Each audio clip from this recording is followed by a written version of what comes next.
This is Wild Philosophy. Let's get fucking wild. Woo! We're here with John Torgensen, Jack Mann. How's it going? How you guys doing? Fantastic. Doing Thanks for pretty having us, good. man. Doesn't Fuck feel like yeah. a Monday. Yeah, it does not feel like no. So I always start this off. You got any wild shit that happened the past 2 weeks? Anybody want to start? Past 2 weeks? I don't know about I found 2 out weeks. one of the people I used to ride motorcycles with just got charged for an ounce of methamphetamines and a gun and coke and weed and every drug you can name. Did they sick the dogs on him? No, he went pretty nicely. I actually got busted driving like 1 a.m. coming back from the deal. Oh wow. Yeah, and I knew this guy pretty well, saw him quite often, and when I heard that, I was just like, Did they release like what time he's doing or whatever? it's gonna be for life. It sounds like. Oh shit! Damn. That's hilarious. Oh my god. Mine's a little less intense than that. I think I was at O'Donnell's and I saw a picture. This happened to me yesterday so many times on the episode. I dropped my shit on my wooden floor, dude, and it was so loud. Anyway, Yeah. I was at O'Donnell's 2 weeks ago, and so my cousin passed away like back in 2019, I think it was. Yeah. And he's from the north side and literally grew up like 2 blocks away from O'Donnell's. And I didn't realize that was like his hangout spot. Yeah. So I saw his memorial card behind the bar, and it's like, wait a second. What's his I've name? been to this bar before, Liam Gallagher. Liam. And like, wait a second. I've been to this Firefighter, bar right? before. I've been there like 10 years ago. It isn't fucking Liam.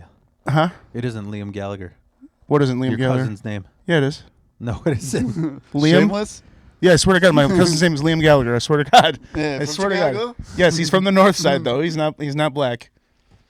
But You're yeah. you're fucking with me. I swear on my life, my 'Cause my favorite band is Oasis. Really? Yeah, I'm not joking. I have a fucking Oasis tattoo. Oh, there you go. Yeah, no, my uncle James was James Gallagher and Laura Gallagher, and then their kids are Matthew, Liam, Kyle, and Grace. Yeah, so Liam Gallagher, and he's white though. So did he scratch in? Liam was here in the O'Donnell's. I don't Like know. Shawshank style? No, it was literally just his memorial card was up behind the bar. Oh wow. Yeah, so and I was like, I just saw it and I was like, wait a second, this is wild. I've been here before, Yeah. and Like you didn't know this was his hangout spot. had no clue. And then I was like, wait, I've been here 10 years ago, and then I was like, I've been coming here for like a year plus doing comedy now, Yeah. and it was kind of crazy. Yeah, that is crazy. Yeah. Were you guys close? Not necessarily. We grew up together though. Like we were closer when we were younger. Yeah, I yeah. went to a lot of their family block parties over there, which Northside block parties are amazing. Oh, that's cool. Yeah. So, but like after I graduated high school, I went right into the Army, so I kind of separated from everybody. Where did you grow up in the city? I didn't grow up in the city at all. So he grew up in the city. I grew up in the suburbs, Okay. up in like Lake McHenry County, where I live now. Like I grew up in Johnsburg, pretty much for the most part. Okay. Yeah. Cool. So that's all the wild shit we got. Yeah. Because I got a fucking list. I made notes. Bro. I mean, it's not 2 weeks ago, but I have something pretty wild. I got hit by a car at work. You got hit by a car at work at Yeah. IDOT, right? Yeah. Yep. So I was flagging traffic. Some lady got impatient and just hit me. I don't want to talk too much about it, but Because of legal reasons. yeah. But I ended up having a back surgery from it. 31, and I had an L5S1 spine fusion. So What was her race? Is what we want to know. she was white. She was white and 30. She was white and 30 years old. Yeah. And it was funny, dude. Like, I follow Lake and McHenry County Scanner on Facebook, and like anytime something like that happens, people, of course, in the comments know what the fuck they're talking about, right? Yeah. And they're like, "Oh, this was his ex-girlfriend," and they like his wife found out that they were cheating. Blah blah blah. I'm like, "What is this, HBO, dude?" I'm Yeah, like, "This yeah. is insane." I'm like, "No, she was just pissed." They're like, "No, they're lovers. They're lovers." I'm like, "What the fuck?" No, Yeah, she yeah. was ugly as all fucking sin, dude. You know what? I'm gonna turn your mic down real quick. Yeah. Yeah. Keep talking. Yeah, she's just she was crazy, having a bad day, I guess. And other than that, Yeah. so I've been pretty much I've been off work since July. Had my surgery in October, and I'll be back to work in hopefully May at some point. Do I need to go slower, or do I need to go closer, further? No, it's up. Yeah.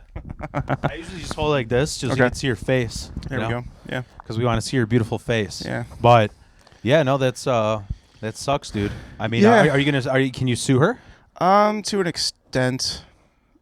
You don't want. Oh yeah, you can't talk about it. yeah. That's why that's one thing. It's like hard to bring it up. It's like something crazy that's happened to me recently, but it's Yeah. like, I can only say so much about it. So it's like, Yeah.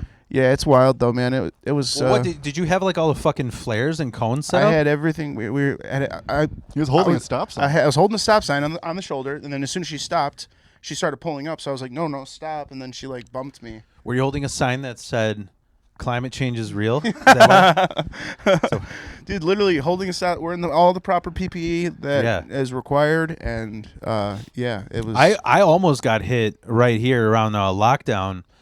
I used to jog. I mean, this is fucking crazy, but like my metabolism's fucked. Yeah. Like because it's a long story, but during lockdown, 5 people in my family died. Oh Jesus! And I got misdiagnosed. They gave me schizophrenia pills, which even though I had depression, so it fucked my metabolism. I gained 100 pounds.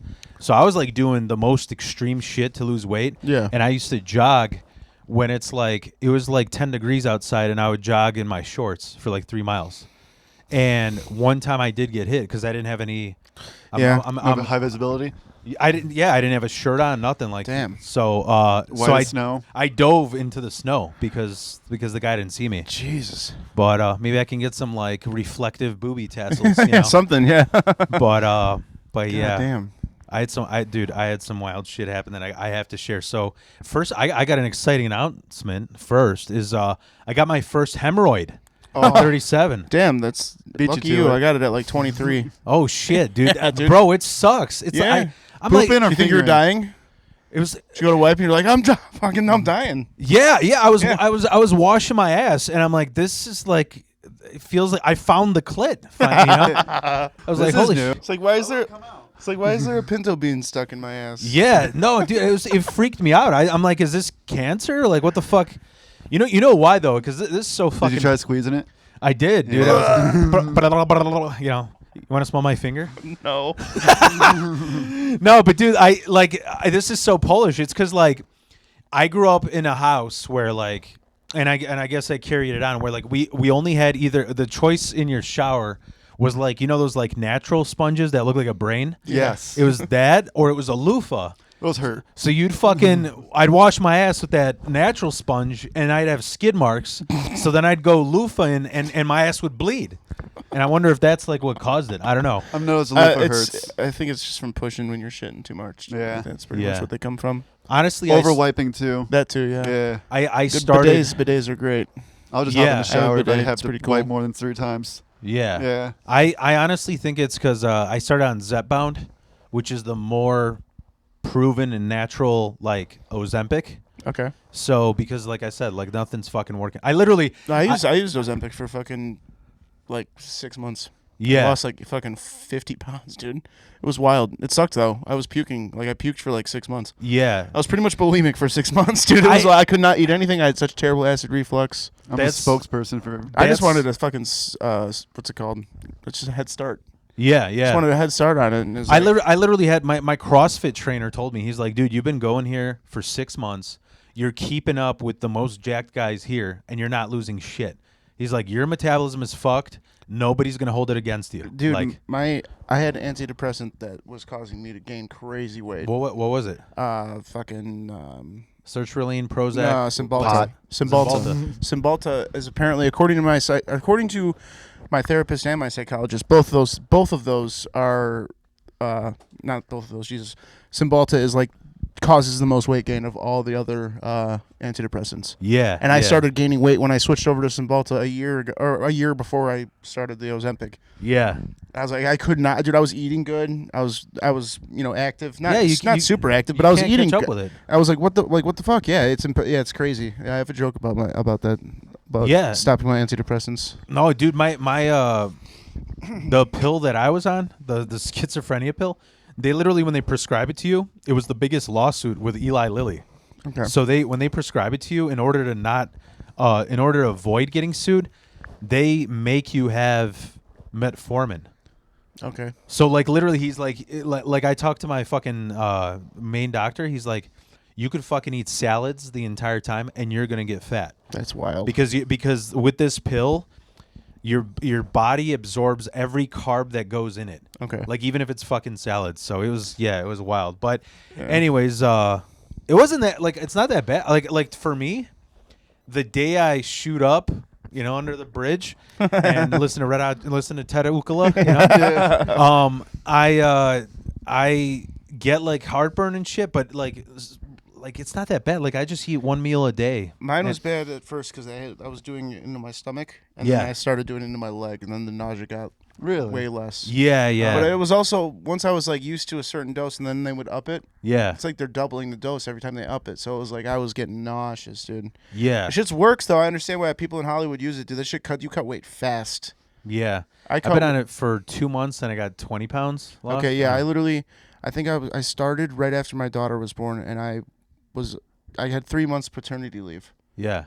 And by the time I came back, I was down like 50 pounds. Everybody's like, "Holy shit! People usually gain weight when 3 months." Yeah. Oh wow. I was like, usually people gain weight when they're on their paternity leave. I'm like, yeah, not me. I worked out. yeah. That's crazy. Yeah. So.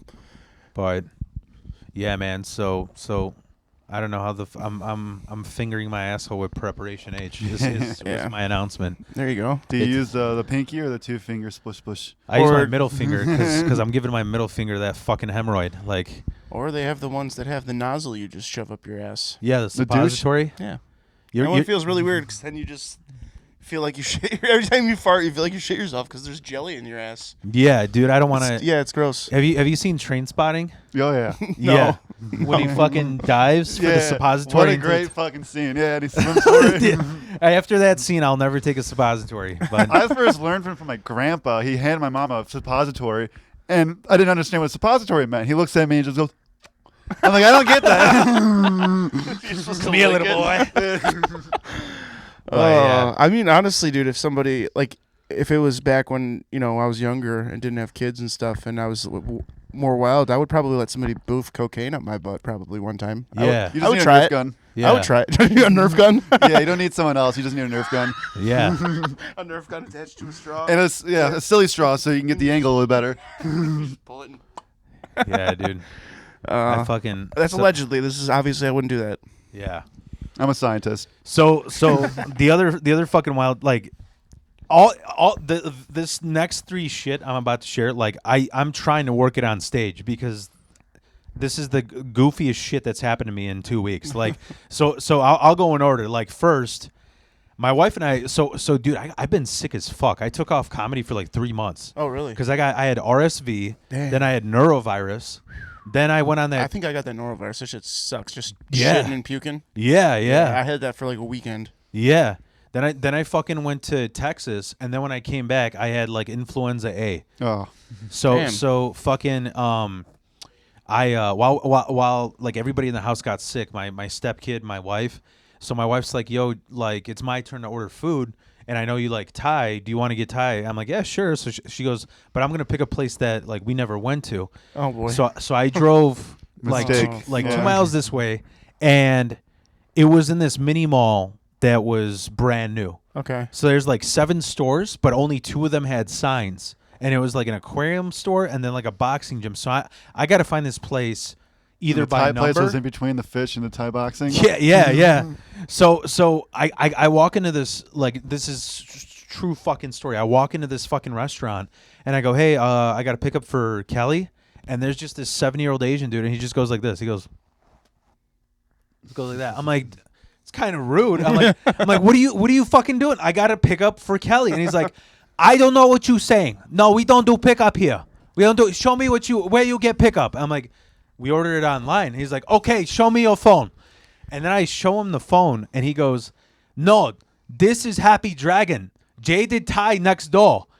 Well, you think we all look the same?" And I'm like, the restaurant or you people? Actually, yeah, both of you look the same. So fucking, why would you put a Thai and Chinese restaurant next to each other with no signs other than Asian characters, Yeah. Like, what do you fucking want for, and I almost dragged him to the other restaurant to see that him and the other owner look exactly the same. But yeah, so that happened. Then I fucking, okay. I was at work. I work at a carpet shop, and we have like I'm the warehouse guy. Carpet matches the drapes. Yeah, fuck yeah, dude. But I like I'm like it's 3 old school Dago Polish guys They're racist as fuck. They like we get along great. And so we have all these subcontractors, and the one white subcontractor, he came like we close at like 4. He comes in at 3:50. He's like, I need my truck loaded, and I turn away. This motherfucker pulls out his shop vac and puts it right in front of his bumper, and I'm on the 4th. I didn't see it, so I'm loading his truck, and that thing explodes. Like Three Stooges style. We just got flour to the face. Oh, damn. And here's the funny part. My one boss is blind, and a representative came in. So like we don't have to kiss. Your boss is blind. Yeah. He's just sending fucking shag rugs when people ordered regular ones. Dude, yeah. Dude, sometimes people will be like, "What? Oh, you know, I have like a light blue shades. What do you think? Black. He's like, yeah, you know what? I don't know what blue is. Yeah, dude. So, but what happened is like this rep came in, and this time it wasn't like we're trying to kiss his ass. Yeah. The rep was trying to kiss our ass because he's trying to sell his shit at our store, like set up a fucking like end cap or something, you know? Okay. So while he's talking to my blind boss, you just hear, cocksucker, motherfucker, fucking faggot. That was $180 vacuum. What the fuck is wrong? And I look outside there. My boss just smiles, and the rep is like, is everything okay in there? He's like, yeah, our warehouse guy, he breaks stuff. It's fine. It's fine, though, you know? And I'm, like, freaking out. I'm like, I went out there. I'm like, dude, like, are you guys mad at me because I broke his vacuum? He's like, dude, it's his vacuum. I don't give a fuck. That's hilarious. It's like, fuck him. That's hilarious. So yeah, I was just dying from that. They were even laughing at him and losing his mind. Because who the fuck puts, like, you're driving a forklift. It's like that dude in Austin Powers where stop! No! Like, what the fuck is wrong with you? Okay, so this is the goofiest shit that I'm going to hell for this. Okay. I found out, I mentioned on my last podcast that I found out my grandfather is the third Holocaust member in my fucking, I was close. He's like the Holocaust survivor in my family. Oh shit. And I remember like when my dad died, my brother like loves like photo albums and shit. So he keeps I'm just like I live in the present, so I don't want any of that shit. Yeah. So I was at his house and I took a picture of my grandfather like in the Holocaust. He's by the barbed wire like boo boo boo. Like, so The boy in the striped pajamas. yeah. So here's what's hilarious is like while I was sick on RSV. Boo, boo. Yeah. Somebody help me. Yeah, and Play checkers. I'm hungry. So I'm while I was sick on RSV, I'm just like one of the things the doctor gave me because I went to urgent care. They gave me the inhaler, and I never had an inhaler before. But they were like, you got a lung infection, and that thing is like I didn't know that it like spikes your adrenaline. It's like a steroid, technically. Yeah. So like some nights I just couldn't sleep, and I'm just like doom scrolling, and on Instagram, I mean this says a lot about me. I get an ad for it's called undress.cc, which is I guess some AI where you can upload any photo and it'll just undress them. And I'm like, get the fuck out of here! Like this is bullshit. There's no way this is real. Yeah, free trial. And yeah. So it had the free trial, but it says if you use the free trial, number one, you can only use the last photo you took, and number two, it doesn't undress it; it just gives them a bikini. I've been seeing pictures of old women. So I hit. You got him. Here's a picture of Nancy Pelosi. No, it's a picture of his fucking Yeah. Holocaust survivor behind the fence. And I hit enter, and it put a fucking lingerie bikini on my grandfather in the Holocaust. That's great. You gotta pay for the subscription to see if your grandfather was hung. It's Yeah. teeny Just to weeny see. straight pajamas. Yeah, dude. That's fucking wild, man. That's funny as fuck. Yeah, you should dude. definitely joke about. Yeah, you should definitely make that into a bit for sure. Yeah. That's funny as hell, man. Oh my god. You know what is a cool announcement though? Like this March, I'll probably make another like you know how like kind of we do the same thing where we do a guest episode and then we just like a rant. Yeah. I got to make a rant video because this is my March is my 3rd year in comedy. Okay. So yeah. Well, yeah. it's So coming like, up. as in like you're about to start your 3rd year in March. Yeah. So are we? Yeah. On March 27th is when I start my 3rd year. Oh wow. 22nd. I didn't even pay attention to the Yeah, date. I just went back and looked at the first video that I had of me doing an open, which was my Same. first performance, which Okay. was at Mackey's Hideout in Island Lake. Okay, cool. It's a music open mic. There was like 8 people there, Yeah. and I did pretty well. How many For- minutes? did you- I did like 8. oh wow. Yeah, I just had like a whole fucking set written out. It was long as shit, but like I got laughs throughout the whole thing. And somebody was like, "Oh, that was pretty good." I'm like, "Yeah, that was my first time." They're like, "Oh, sweet. That was you sure?" I'm like, "Yeah, what do you mean? Am I sure?" "Yes, it was my first time." Yeah. They're like, "You look like you've been doing it for a while." I'm like, "What do you mean?" I had a glass of bourbon like this, and I was like spilling bourbon everywhere. Yeah. And the jokes were funny. It was just a lot of fat on them. Yeah. Went to the next open mic at a brewery, which is another music mic. Did that same set, did well again, and then Yeah. tried to write 10 new minutes of material, and just fucking bombed so hard. And then I started going to comedy open mics and was like, "Oh, it's like you do 4 minutes at a time, and you just like work on the same shit. It's okay to do the same jokes 2 weeks in a row, like shit like that." Like, Yeah. so it was a lot of learning because like we don't have access out there by us. Like, I didn't really find out until I started going to mics that there was a spreadsheet. Once I found the spreadsheet, then I was like, "Oh, okay, there's a lot of mics." Yeah. Yeah. But like, there was one in Round Lake where that's where I met him, the Yeah. Village Yeah. Spirit. I don't know if you ever went to that one. No. That one was the one that was on every Wednesday. So that's like I went to Tuesdays and back to Wednesdays. Yeah. They But still yeah. have it on the spreadsheet. it's even just though so hard long to gone. like we just had Vince Moranto on yesterday. Yeah. You know who he is? Yeah, So yeah. he Chicago comedy legend. He was fucking telling us that like the way shit worked back then. I'm jealous. He had like 16 places he could go Dude, to. 16 fucking clubs like around the suburbs. Yeah. And there was the way he would do it is like basically like you know how you hit 4 mics in a night. Yeah. But he would basically when you first get on a show, they'd put you right up after the host. So the host is supposed to be the best act back in the day. Host is the best act at like a normal Thursday show. They would have a host, then they'd have like a new guy like him Yeah. do 5 minutes, then they'd have another feature that was really good. Yeah. And then they would just break it up. That's how open it was, like kind of an open mic, but you have to sit around. and wait. he did good the first time they asked him to come back, and then the second time they asked him to be a regular. Oh, cool. Those regular 5-minute spots, he said they paid $2. They paid $2, and then if you get to the next level, it was like $5, then $7.50 a show. Oh, wow. But so like, that's kind of how I thought comedy worked. Like, I didn't know that you could just go to an open mic. That's what took me so long, kind of, to look into it. I never really looked into, Yeah. Yeah. you know. But like that, I just thought that was so wild that that's how comedy used to be. You know. Do you have anything? Do you guys have anything you learned? You think in 3 years? What's the significant thing you learned after year 3?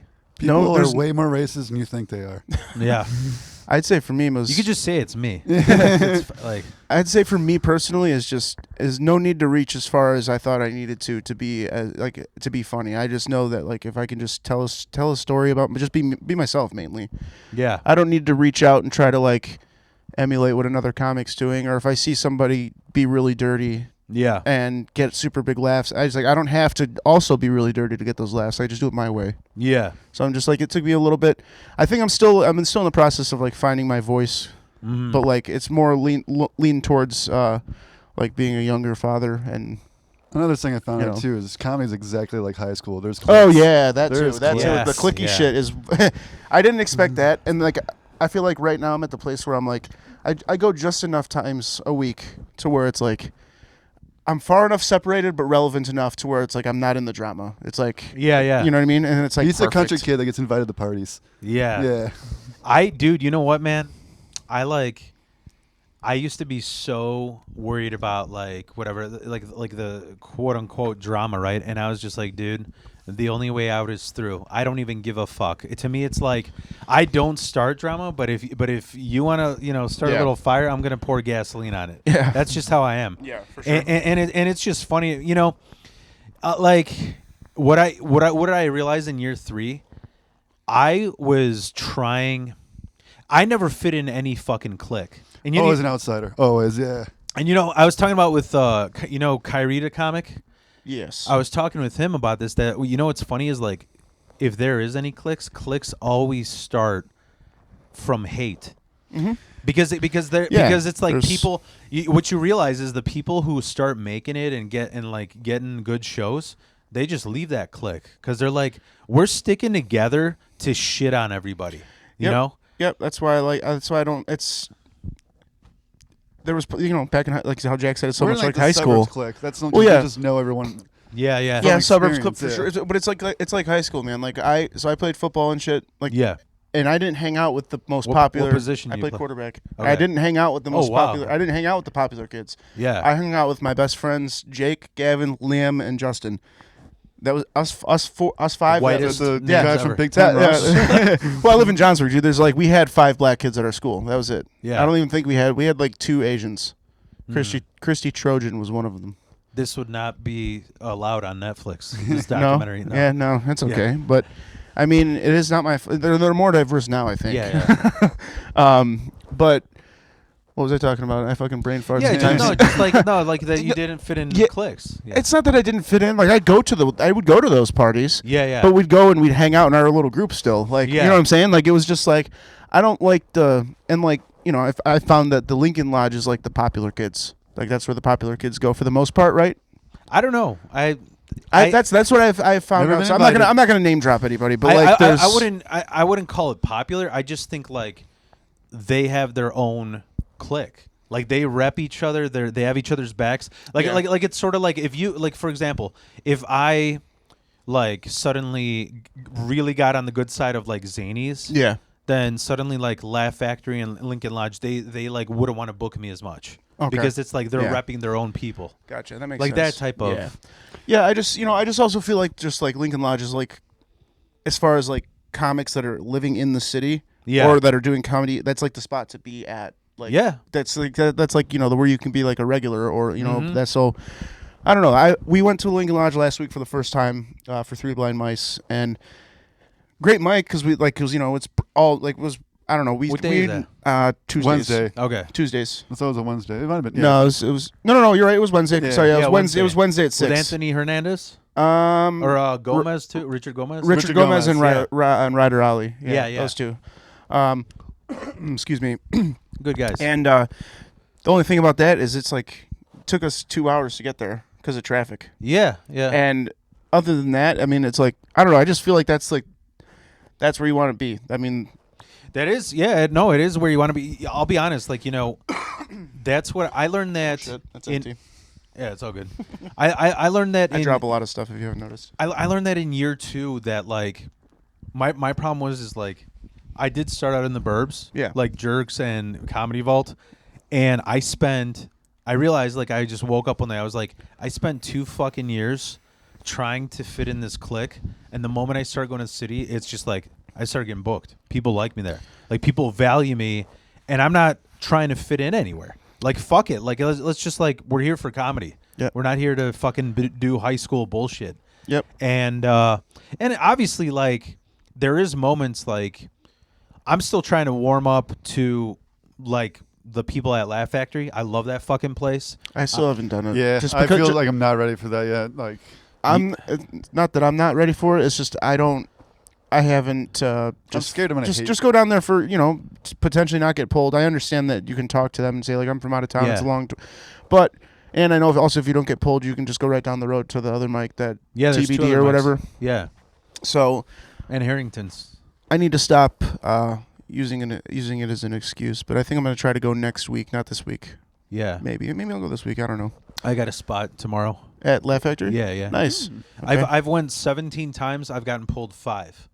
But the Jeez. other thing is, I have a friend who's gone 17 times and not gotten pulled ever. But he's such a good comic that they just put him on the showcase on Fresh Faces. So Okay. he just like he doesn't even have Well, to go to the. You know what? Yeah, I'm just gonna start going and Yeah. maybe I'll go tomorrow. Fuck it. I went with fucking Kyle Kanswick last week. Okay. And I don't think I know who that is. he does Vault a lot in CG's. That's so probably why, because I don't go to either of those. oh, I know okay. I need to go. I need to go to CG's when it's with the last Thursday of every month. Yeah. Yeah, so I'm gonna try to go to that one, but I am gonna try to go to Laugh Factory more because once I did same thing, like started going to the city more, and just recently, like within the last 2 months, I've been getting booked like Yeah. a lot more than normal. So I mean, I got like I've had 1 show this month, and I got 4 more. I mean, the one Yeah. with you, and then 3 more. So Yeah. so far. Yeah, you know what, dude? Like I fucking the thing I was gonna get at is like what I learned at year 3 is I can't stand people who just kiss. Well, kiss ass. Yeah. yeah, before the kiss ass, I want to say I'm not helping people anymore because I was basically what I was trying to do is I looked at it like if I could get a group of solid friends, you get like if we just blindly trusted each other, you're doing 3 times the work. Every fucking show you go to, you're like, hey, you know what? I got booked on the show. By the way, next time, book Jack and John. You know, like you're doing 3 times. Like it's kind of like that whole bro crew with Rogan. You know, Yep. That's how they all found each other. Was just call outs and I mean, that's literally how all of us are that came from like Village and Round Lake. Yeah. Like that's literally the same thing. Like I tell, anytime I get booked, I tell producers to book him. Yeah. I'll tell producers to book Big Al. I would and dude, I'm exactly the same way. I love Big Al as well. Yeah. I'm exactly the same way. I don't but every person that I've done it to doesn't return the favor. Take. Yeah. Take. They would not write like and not only that, when I started doing better, I found people that just like stopped talking to me. Yeah, well, it seems fucking- another thing I've learned is comedians are very selfish. I Yeah. mean, you kind of have to be to an extent, though. You don't have to be an asshole. Yeah. Being selfish to an extent. But it's like, here's what I don't get is like, I would never, if you guys got somewhere before me, I would never not celebrate your fucking right. thing. Right. You know what I mean? Like I'd be like, dude, that's fuck. Especially if we got each other's back.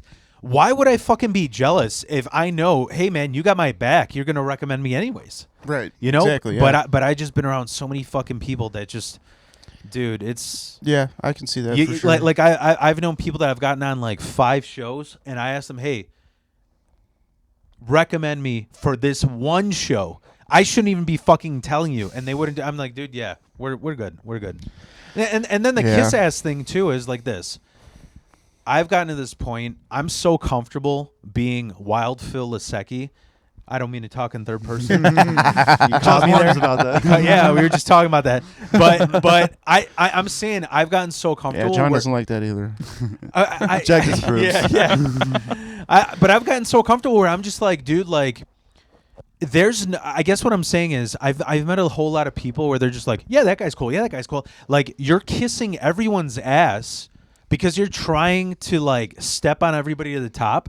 And when it's like, dude, it's okay to not like somebody. Right. It's Yeah. okay. It's even okay to be like, you know what? This person's fucking great, but their comedy is trash. It's okay to share that. Yeah. Like I don't know, man. I don't fucking get it. Like I've heard that a few times. Yeah. You know? Another thing I learned too is so after the accident, I started doing comedy more because I had the time off of work or whatever when my back allowed it. Yeah. And when right after the accident, I took like 3 months off. And Yeah. then when I jumped back into it, really, I was like, why am I not getting booked? Why am I not getting booked? And once I stopped fucking caring and like started working on new material and stopped trying to bring back the old stuff I was doing 4 months ago, Yeah. I'm like, once I started not giving a fuck and like just having fun with it again, then I Yeah. started getting booked like crazy. Like I was like, whoa, what the? Yeah. Oh, all right, okay, cool. So I don't have to like just stop treating every open mic like an audition Yeah. because Yeah. most likely there's nobody there. Yeah. At the It's open like mic, that. you'll get the off chance that there's a booker there or whatever, or the producer of the mic is in the room and they're like, you know. But other than that, it's just like once I stopped like realizing I'm not having fun anymore because I was so worried about getting booked. I'm like, because I'm like, well, if I'm Yeah, not yeah. going to get booked, what's the Yeah. point of this? And then I'm like, actually talked to Stephanie Robertson a lot about it because she's pretty much like my guide through comedy so far. Shout Yeah. out to her. She's been She's a mentor. I wouldn't say quite mentor. I would just say like any question I have about like a mic or like how to approach something, I would just ask her. Yeah. Yeah. And I was like, why am I not getting booked? Am I not? She's like a Sherpa. Am I not being funny enough? Blah blah blah. Like I just did her show like back in June. I did it in front of 200 people and crushed. I'm like, why aren't people? And that's the clip I was sending. I was sending a 10-minute clip to people. Yeah. They're not gonna watch 10-minute clips. Yeah. I didn't realize that. So then I fucking got myself a new clip, and I was like, it's an updated clip. It's not 6 months old. Yeah. Once I figured out, I'm like, oh, that was 6 months ago. I should probably make a better clip. Yeah. And then I got Yeah. a real good clip at Red Room, and then after that, I was like, all right, fuck it, I'm gonna send that. I just thought the Vixen stage looked more, credible Yeah. Yeah. in the clips, but it's like, yeah, nobody wants to see a fucking 12-minute clip, 10-minute clip, whatever it is. Yeah. And then I Yeah. was like, you know what? If they don't like me, fuck them too. That's another thing I'm trying to get better. I'm trying to get better at that in real life too. Yeah. Like stop trying to please everybody. Mm-hmm. It's not. Well, that's another thing I learned this year is that You have to please me once. I mean, yeah. I mean, there's just like there's certain bookers that I realize like like I have a booker. Like I've been talking to Billy Long. Yeah, I love Billy Long. Yeah. He's our comedy dad. He loves my shit. Yeah. I'm almost like he's so cool that He I would was do great like, at his RV show. I was, but I was just like, what's the catch? What is this guy trying to get from me? Because I'm so Nothing. paranoid of people fucking me over Absolutely in the nothing. Billy wants nothing other than your comedy. That's Yeah. all he wants. Yeah, he really just wants to help. And he'll pay you good money to do it. That's his. Yeah. That's his thing. He pays more. He pays more than most bookers. Yeah, do. I got city. 25, And then 50 actually. I got 50. He gives $50 for 10 minute And spots usually. And then what's crazy is there's other shows. I'm not gonna name the names, but where I'm like, these 3 people got on, but my clip that I have, my clip is 1 month old. It's the best clip I ever fucking had, and this guy is still not putting me on. And then I realized, like, people told me, they're like, this booker is like a clean cut dork. Like he doesn't want somebody who's vulgar. Yeah. The audience is like a nursing home. Why the fuck you want to talk about cunts, dicks, and There's someone there that wants to hear it. a fucking your Holocaust grandfather in a bikini to a nursing home? Well, if I was in a nursing home, I'd be the guy that's like, yes, bring back that guy. I want to hear about the 45 fucked up degree stuff. angle, right? Yeah, bring back that guy over there. Yeah. This guy's got white pajamas somewhere hidden in his closet. Oh shit. But it's just like you know what's funny is like that gave me confidence because it wasn't any more of why isn't this guy booking me? It became why do I want to be on this guy's show? Right. I mean, it's like you shouldn't. That's another thing too. Like you shouldn't have to cater your material to get on another show. If you're not a clean comic, don't be a clean comic. But yeah, that's another thing I want to try to work on too. I want to get myself a clean act though too, just to have it. But at the same time, clean up your act, Johnny. I literally just heard the guys on the regs talking shit about Nate Bargatze. Like, oh, we all give him shit for being a clean comic, but I mean, look at him now. He caters to every fucking crowd in the world now. Like it's like but at the same time, it's like I'm not gonna. I don't know. Who he is. He doesn't cuss in his normal life. You know what I mean? I cuss like a fucking sailor all the time.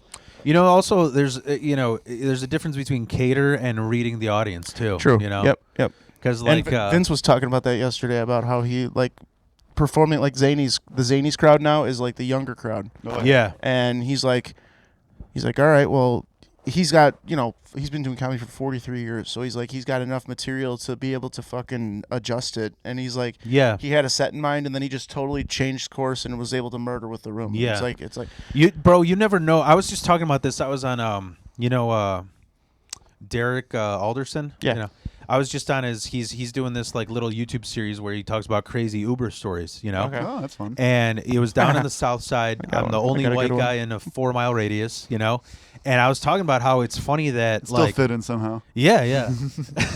But I told him about how like when I was trying to get a feature spot at Red Room, they first were like I finally bugged them enough to where they gave me a guest spot, and for some reason Red Room's in such a weird area. It's like one night it's the whole fucking crowd is black. One night the whole crowd is like Jewish. One night the whole crowd is like Pakistani. It's like because it's in a weird area. Like Skokie's all Jewish. There's also like Palestinian people. Yeah, and the college is right there. Yeah. So that night when I did the guest spot, it was like 90% black crowd. So I'm like, all right, I'm gonna do my black set, and did so fucking well that they immediately gave me a feature spot. I'm like, well, you know what? I'm just gonna do the same black set. Not thinking it's a crowd. Dude, it was all like white old liberal dorks. You cannot do any black material. No, they hated me, dude. It was all like those motherfuckers. Like got the same experience, yeah. Chuck Taylor wearing Prius coexist sticker, like dorks. Like, like you can't say that. It's like, bro, you should have been here a week ago. The person who was in your spot last week laughed their asses off. Laughed their black asses off. Yeah, guys, trust me. If you put on some blackface, you'll feel better about this. Like, but yeah, it's I got my first guest spot there next month. Nice. Yeah, dude. April 26th. I think the night you did Comedy Bar, you showed up late to Red Room. That's the night that I won. Oh, well, so it was Carl Rappa and me got tied. Yeah. Like Alan Salazar was the host. He picked both of our sets, and then from what he told me, he messaged whoever books the Red Room. And she picked Carl. It's like she wasn't there. There was no clips. I don't know if she sent her. I don't think anybody else recorded our set. So I think from what it sounded like she just picked him. Yeah. But at the same time, Carl Rapp is a really good comic though too. I don't know if you know him. He's white dude with the glasses. I seen him like maybe He's twice. he's really good writer. He's very smart. Yeah. Yeah, he seems to write new material a lot, and his new material seems to hit a lot because he's very intelligent. Yeah, dude. And it's like I see something like that, and it's like I don't like to get jealous of people, but it's Yeah. like, God, dude, I wish my brain was a little bit faster because See, it's bro. like the stuff that's funny to me, and then I do it once, and if people don't laugh the first time, I get so fucking down on myself and I throw it away. Yeah. I don't even work on Yeah. it, and it's like I have so many premises that I'm gonna say fuck it now, and I'm gonna say fuck. I'm gonna dig into them, and like they're good premises. Yeah. They're good premises. There's a couple good stories, but it's like I put it all in Google Docs. I'm so fucking OCD about it. I'm so pen and paper, dude. I don't know why. I feel like if I'm like typing, I don't write as well unless I'm writing on a piece of paper. I don't know why. I like the Google Docs thing because it'll be like my very first Tight 5. It was all said about me being epileptic and vegans because my sister-in-law is vegan, and it's grown to like 20 minutes each. Yeah. Because I just kept coming up with joke that like why not add to it, you know? Right, yeah. Why not already polish something that's an unpolished turd? You know, Yeah. that's the way like Do you notice that Polish and polish are spelled the same way? yeah. Yeah. Mm-hmm. I have a joke I about. am Polish. I have a joke about that. Yeah. Yeah. Because I'm like because I was in people off because I was in the existence. army. My platoon sergeant would text us and say, "Hey, polish up them shoes," and I showed up in socks and sandals. Yeah, it's the way Yeah, to do it, bro. Yeah. Yeah, but I fucking what you were saying. It's like I'm 13% Polish, so I can say that. You Yeah. look it. CDL. I'm surprised you're not a CDL instructor. I'm no, dude. Because is Igor? Do you know Igor? Igor Materik? No. I don't think that's a Polish last name. I think that's Russian, isn't it? I think Materik? it's Russian. Igor is even like kind of a Russian name. Igor. Yeah. Yeah, he. Never mind. Go on. Sometimes I do this. I do this at least once an episode on Torgy Talk, Yeah. and Jack has to fucking remind me. Thankfully, he listens to what I'm saying because I'll just be like, I'll be in the middle of something. I'll be like, what the fuck was I just talking about? Did you say this jackass reminds you? No, Jack reminds me. Oh, Jack. Yeah, but oh. he is a jackass. But Oh. yeah, no, he's No, not. yeah. No, English was my second language. So. Yeah, I think I've heard. I think I've heard you talk about that. Yeah, yeah. But no, that's what I was saying about Igor. I think he has a CDL. I think Yeah. he's a CDL instructor. He was a CDL instructor at a school. That's why I asked, because I think all my CDL instructors were Polish or Russian. Yeah, every other state contractor van here is a rapist van. But it's just a contractor van. Yeah. It's what- The one window that's barred. Yeah. yeah. So, but no, dude, I was saying like, how you were saying that like you don't like getting jealous. Here's what I realized for comedy. Jealousy is a natural human nature. You can't get envious. Yeah, Because I've had people who got fucking envy where they turn it into fuck this piece of shit. I'm talking shit Yeah. about him. Jealousy, like Jealousy is kind of fuel for the fire almost. Yeah. It's like it makes me kind of want to write more. because you are who you surround yourself with. Yeah. So if you're around people who like, oh my god, that's a great premise. Like you can like work off of that. You know. Yeah. So I've been trying to like, I don't know if it's been helping my comedy, but I've been trying to read more. yeah. Just for my Brain. It also helps for the podcast too, just because Jack pulls up articles and stuff, and just reading out loud and stuff. I'm way better at reading out loud than I am to reading in my head. Yeah. So I'm reading in my head, then I'm just like, so I was reading a book about Alex Honnold. He's a rock climber, Okay. and anytime I'm just reading about him climbing, he's talking about how he's climbing. I'm just like, man, I'd climb that shit way better. And then I get off this tangent on my head about nothing to do with the book, and I'm still reading, Yeah. but I'm not reading. Yeah. I'm just looking at the fucking words. So I'm I like used to- trying to like maybe if I can unlock that part of my brain, maybe that part of my brain will like let Yeah. me write better or something, you know? I don't know if that's a weird conspiracy, but I feel like if there were limitless pills, I'd take them. Yeah. Yeah. I think it's called Adderall, I but was yeah. gonna say Ritalin. I No. can't fucking stand reading, dude. I can't. I love audiobooks though. You know what? I used to love audio shit like podcasts and stuff when I was a welder. Yeah. But now I'm in a position where there's just so much shit going on. I can't really like focus on it. But I did like a whole bit about it. I'm just like, dude, like let's stop pretending that staring at a tree's foreskin for 8 hours when I could watch it.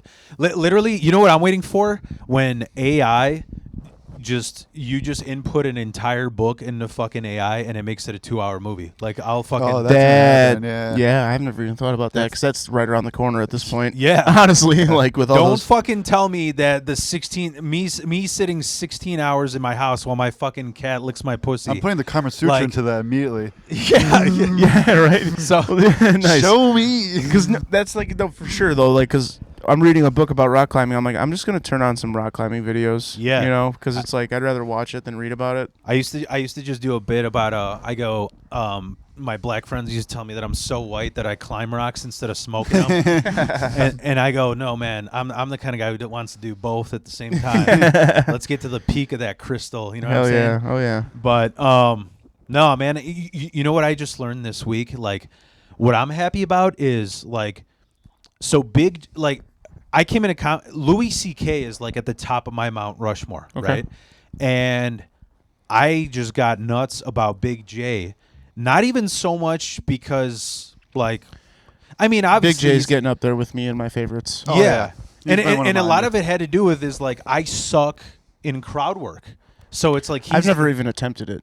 He's I've reacted to stuff that happens during the show and like talked to a crowd member, but I've Yeah. never like full blown. I've noticed the stuff I've never come with full-blown, on like- the spot. Like, oh, if I say this about this person in the crowd, if he laughs at this, and I could say this, yeah and those murder. yeah I love doing that. Yeah. yeah. I'll That's do really- stuff like that, but Yeah. like I haven't like legit been like, all right, after this joke, from this joke for like 2 minutes, I'm gonna do some crowd work or something. Like I've never like made the commitment to do it. I'm thinking about trying it on Friday. Yeah, yeah. I'm thinking about May it. as well. We don't. Yeah, fucking because know it's who like the we're fuck never is- gonna be back. Well, Yeah. not never gonna be back, but not gonna be We're back. never for a gonna while. be back. Never Fuck gonna be you, back. Missouri. I'm just gonna go out there and just If I say can the fly N on word. that state every time, I will. No, Yeah. but you know what I mean. Though it's Yeah, like yeah.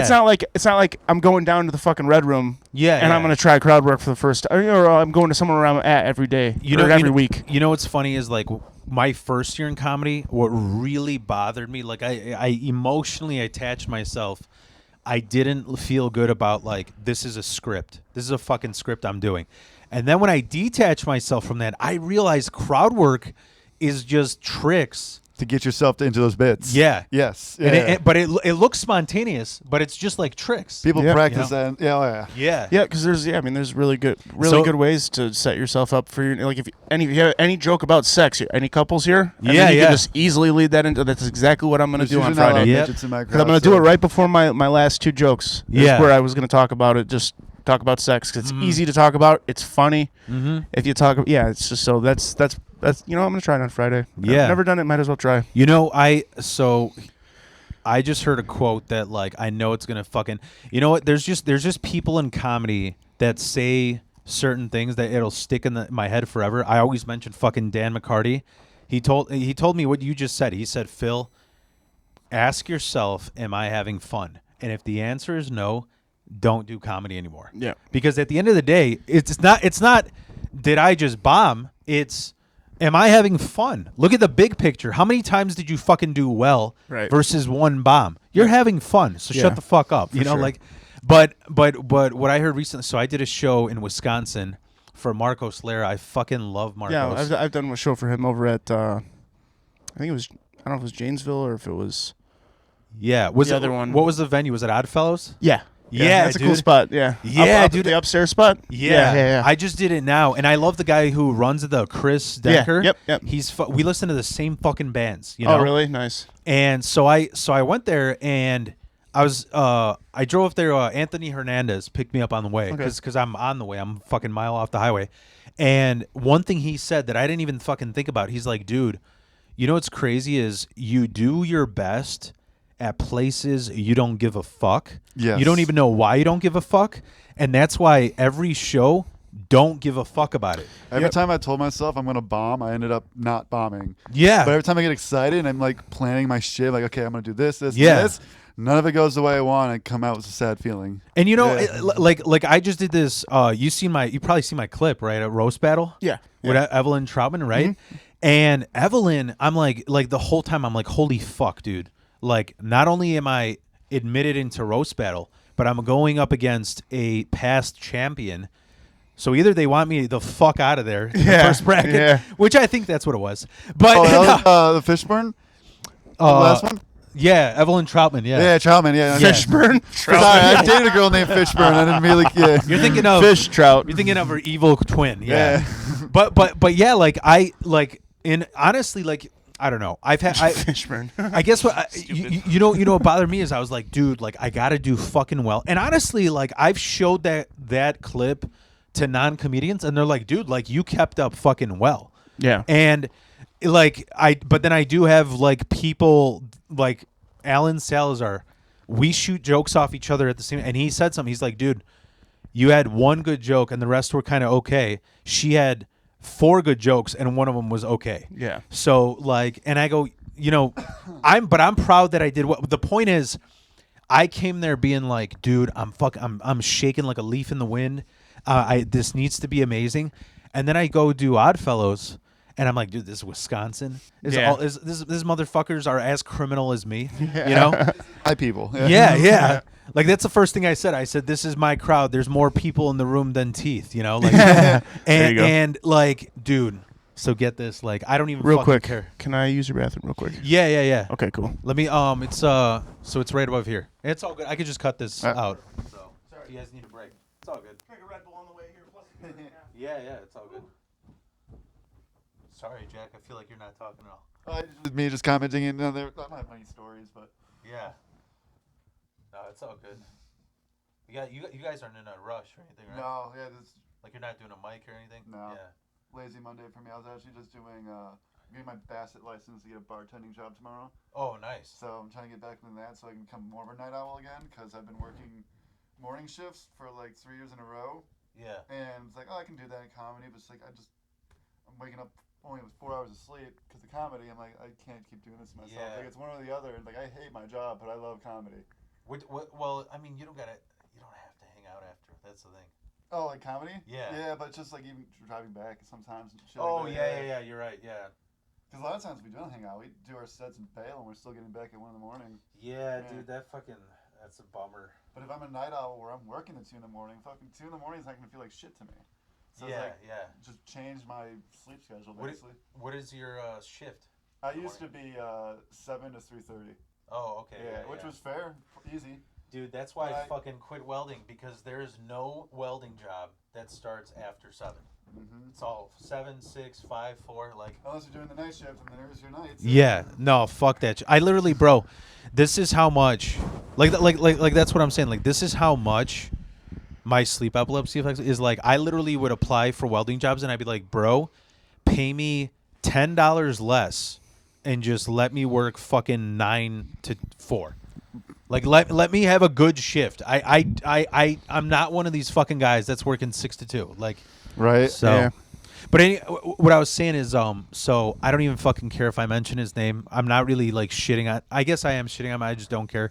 But no, you guys know Brian Johnson? Oh yeah. Yeah. Love the guy, but at the same time, I'm like, I know of him. He's He's a character. Yeah. got a little villain to him. I'm like, oh. He's you know what? I know that he's not all there, and I feel bad for him because he's autistic and bipolar. I know that's like the hardest fucking struggle and shit. But bro, so I go to this Oddfellows gig. Yeah. And I have 10 minutes of material. And I just remember that thing Anthony said. He's like, bro, if you eat shit here, what is it like you could say the N-word 40 times and it'll be okay, you know? Yeah. But 41 is where they draw the line. Yeah. Okay? But like, so There's some pretty odd fellows up there, eh? yeah. So dude, Brian went up and I'm like, how can you not see this as a target? He just went up. He goes, hey guys, I'm autistic. I'm bipolar. And, or no, he's like, I'm a weird guy. I think it's because I'm autistic, bipolar, and I got jerked off at 4 years old. Anyways, weather's getting better. Like, he just segued. I'm like, dude. And then I did just like 10 minutes on getting jerked off at 4 years old. Because I'm like, how the fuck do you just like, I told him, I'm like, how do you, that's like if I went up there and I'm like, hey guys, my name's Phil. I'm a family man. I'm a stepdad. I shot a kid in the head once in high school. Man, the humidity's getting a lot better. Yeah, it's just off the wall, like wow. Yeah, dude. Then like, he just completely moved on. Yeah, he just moved on. Like I couldn't even pay attention to his material because I just kept trying to think like, how do you jerk off a 4-year-old? You know, is it like milking a cow? You know, I can ask my friend who's a Moyle, but God. and I was kind of. I'll be honest, I was kind of wild, pissed man. off, and I told him because I started. It's jacking. fucked up. It's sad for him. It's you know what I mean. It is. It is. It's like It is. That's how I feel like. Well, your brain's developed. That's a core memory, dude. You're 4 years old. Your brain's developed enough to remember something like Yeah, that. yeah. No, it fucks you up for life. It fucks Yeah, you up. I was kind of pissed off because my record was at 7 years old, so I was like, "Bro, you broke my record at 4." You know, Oh, I learned how to jag off at 7. Oh, I thought you were saying you got jacked off. No, no, I was I- like, no. damn, that's impressive. Who was she? No, dude. Bro, it was great. I had older brothers. There's no cleanup. It's like releasing the air compressor. You know, Yeah, just- that was like me in seventh grade. Seventh grade, I was Yeah. just jerking off and not coming. I'm like, this is sick. What's the big deal? Bro, what got you into jagging off? Go ahead. You know that movie Your Highness with Danny McBride Yeah. and James Franco? No, I don't. Some Amazonian women come in and their tits are bare out, and I've never seen so many tits at one time. And And that's what got you started. yeah, I couldn't resist. My friend was sitting right next to me, and I just put the pillow on top and started doing it. It's hilarious, Dude, I feel like every white guy's jerked off next to their friend. Exactly. Yeah, With like dude. a curtain or something. You know or what? A pillow wall. But you know what's gross is I knew motherfuckers who like they told me that like in college they would like literally jerk off together. Like they would just it'd be like, hey guys, it's porn night. That's a little too And I was like, advanced. no, I would not be able to do that. No. Yeah, I'll when you're drinks, but I'm not gonna be in the room. when you're in college, Jesus Christ, No, fuck that. that's shit. wild. Yeah, that's. I think that's a little bit more But you, than for you, just so for you, experimenting. it was the highness. Yeah. How old are you? I'm guessing 10. Okay. Yeah. So I was in 7th grade. However old you are in 7th grade, That's what I'm- 12. 12. Yeah. So I was over at my best friend Brandon's house, and his brother lived in the basement. He had drop ceiling, and there was one tile that sunk real big. It was just a pile of VHS tapes. So we grabbed one, popped one in. Oh, I thought you were gonna say you jizzed on the ceiling. That's wild. exactly where my mind was going. So we grabbed one of the VHS tapes, popped it in, and it was porn. It was like 80s porn, dude. So it was like all bush, and this dude kept pulling out his dick and slapping it. Oh yeah. And I'm like, huh. Okay. And then my buddy, but like I'm not gonna name his name, but fucking, we put the wall between us, and then we like, I didn't know what I was doing. Nothing happened to me. Nothing happened. It's like you're playing multiplayer GoldenEye. Yeah, like, exactly. You can't look at my screen. Yeah, literally nothing happened, and then I ended up the first time I actually nutted though was I was at my dad's house, dad's weekend. It was at my dad's weekend every other weekend, you know. Let me show you how to do it. Like I could watch fucking whatever I wanted. So I watched Yeah. 40-Year-Old Virgin, and the flashback That's of a him, good one. the flashback of him seeing his first pair of tits or whatever. I Yeah. paused it. Dude, I Bunch of was lubriderm. I was a perverted because I learned at 7. I literally had like mixtapes of tits. I'm not even joking. Like, cause I had like illegal satellite like every Polak, and I would literally like I would remember where the nude scenes are, and I would just like tape that. Like I'd watch a Tales. I'd watch like a Tales from Have the a Crypt. compilation. Yeah, there was Howard Stern's movie Private Parts where she shows her tits in the bathtub. So I'm like, all right, I got 30 seconds of that. Tales from the Crypt, got 30 seconds of the strip scene. Like every fucking movie, it was just jumping. Oh my god! But what got me into it was so my aunt. She like she went through that whole my whole family was filled with women, just the women who get divorced once and suddenly they fucking hate men. Yeah. Yeah. So she got divorced and suddenly she's like, I'm gonna buy the Buns of Steel compilation and get fit and get her. There you go. My mom was Zumba. Yeah. So she got it was a Cindy Crawford workout tape. Okay. Bro, this was not a workout tape. Sidney Crawford, is that Because the Arms she- of the Angel thing? Dude, She was would- hot back in the day. But it was not a workout. It was like No, she it would was- work out for 5 seconds and then they would put in slow motion, just her fucking swingers bouncing up and down. I'm like, what does this have to do? Yeah. I'm like, what does this have to do with working out? Why do I have to see her tits bouncing in instant replay to know how to do this exercise? And I just remember I was like humping the ground, and my aunt and my mom are just laughing. Like they're like he's doing fucking dick push-ups, And dude, and cock push-ups, dude. and what's fucked up about that is I never learned how to beat off like this. I just tuck it in and then squeeze it out. Tuck it in, squeeze it out. It's literally like fucking The Buffalo Bill. Yeah. I just keep tucking it. I'd fuck me. Yeah. He's fucking chafing on your inner thighs because he's just like, I can't come today. God damn it. Dude, I'm scared because I thought like 17 years of doing that, I think it like stretched my ball down. I got some fucking. Is that how you still do it today? Yeah. Probably takes a quarter of the time if you just do it normal, right? I'm not trying to picture it, but I'm trying to picture it. Like, how do you do that? That's On your side. It's got to take a long time, no? Dude, no.